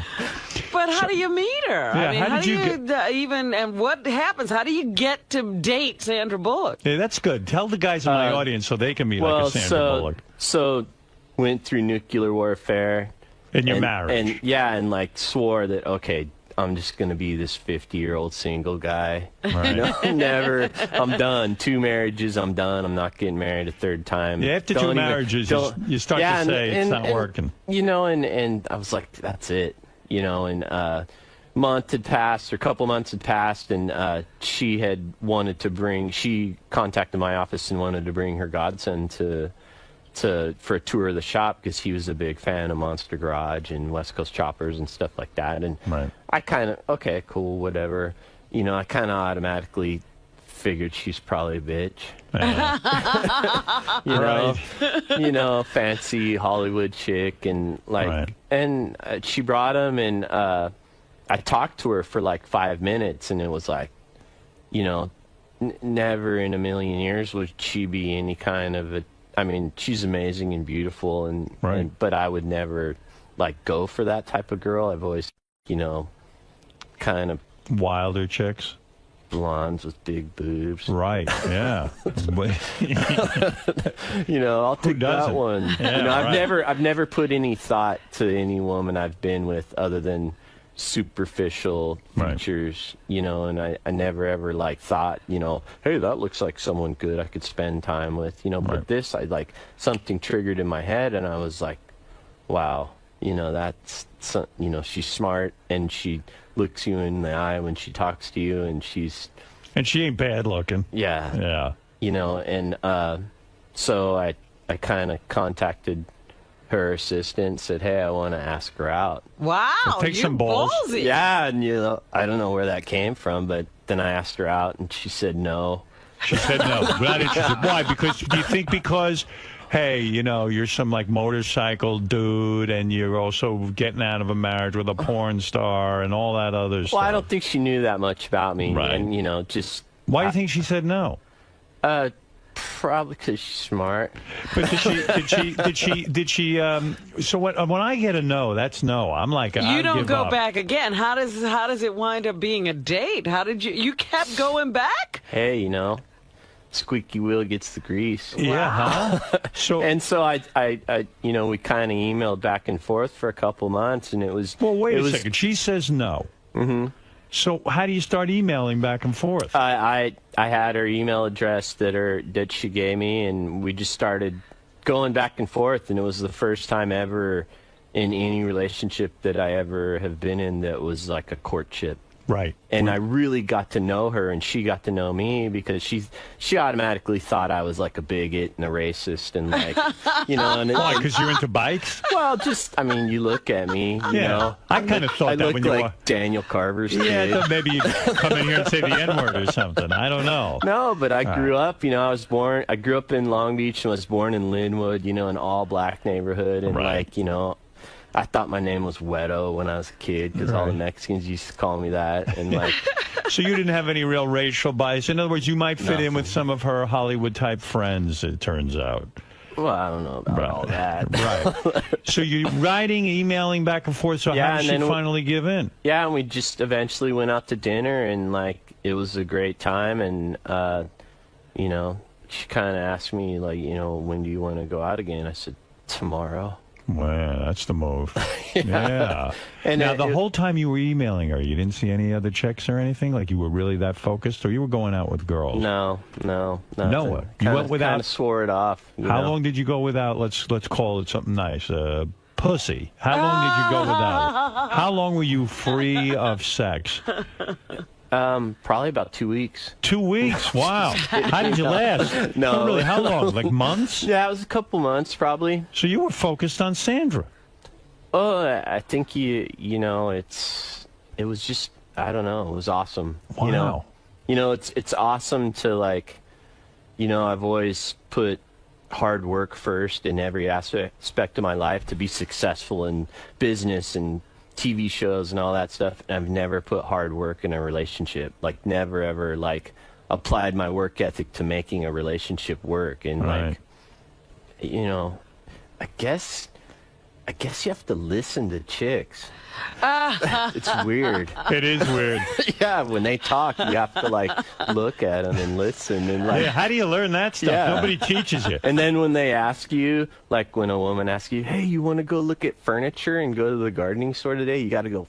yeah, let's go. Yeah. Like you got, in other words, sometimes be interested in what they're in, even though you don't necessarily care about it that much. So that first... And you have to talk to them. Yeah, I know. That's the drag. No, but in all seriousness, the first dinner, did you get to kiss her? No. You did not. How long before you get to actually kiss her? I think it was on like the second date. Second date. And she kissed me. No kidding. Yeah, she took charge. Yeah. She just started doing... Kind of caught me off guard, too. Yeah, I know. You're probably thinking in the back of your mind, gee, she's been in all these movies with like all these really good-looking Hollywood actors and stuff. There's no way she's going to fall for me, right? There's just no way. I would be so goddamn insecure. I mean, she's been around every good-looking dude on the planet. I don't even know who she dated. None of those dudes can weld. That's true. You're a real, you know what? Stick them on an island. Could they build transportation? No way. She'd better stick with you. They can't fix the microwave like I can when it breaks. You actually are a man. You're a real man, right? I guess so. Yeah, compared to a lot of those guys. Yeah. They're very twinky, some of those guys. So did she lay down any rules? When you start to get in a relationship with her, she's got publicists, she's got all kinds of things. She's a super famous actress making $17 million a film. It's almost like Pretty Woman in reverse. You got to get the rules read to you, right? You know, I think there's a certain level of respect that you don't have, you know, if you love someone and respect them, you don't have to lay down rules, you know. First time you make love to her, you like, oh my God, I'm with Sandra Bullock. That's what I'd be. I don't even know if I could function. How long does that take? Were you like just freaked out? I'm not talking about that. Come on. You guys got enough. Seriously, she's the best lover of your life? Absolutely, hands down. Look at this. Yep. Keeps it real, huh? Yep. And you've been with some people.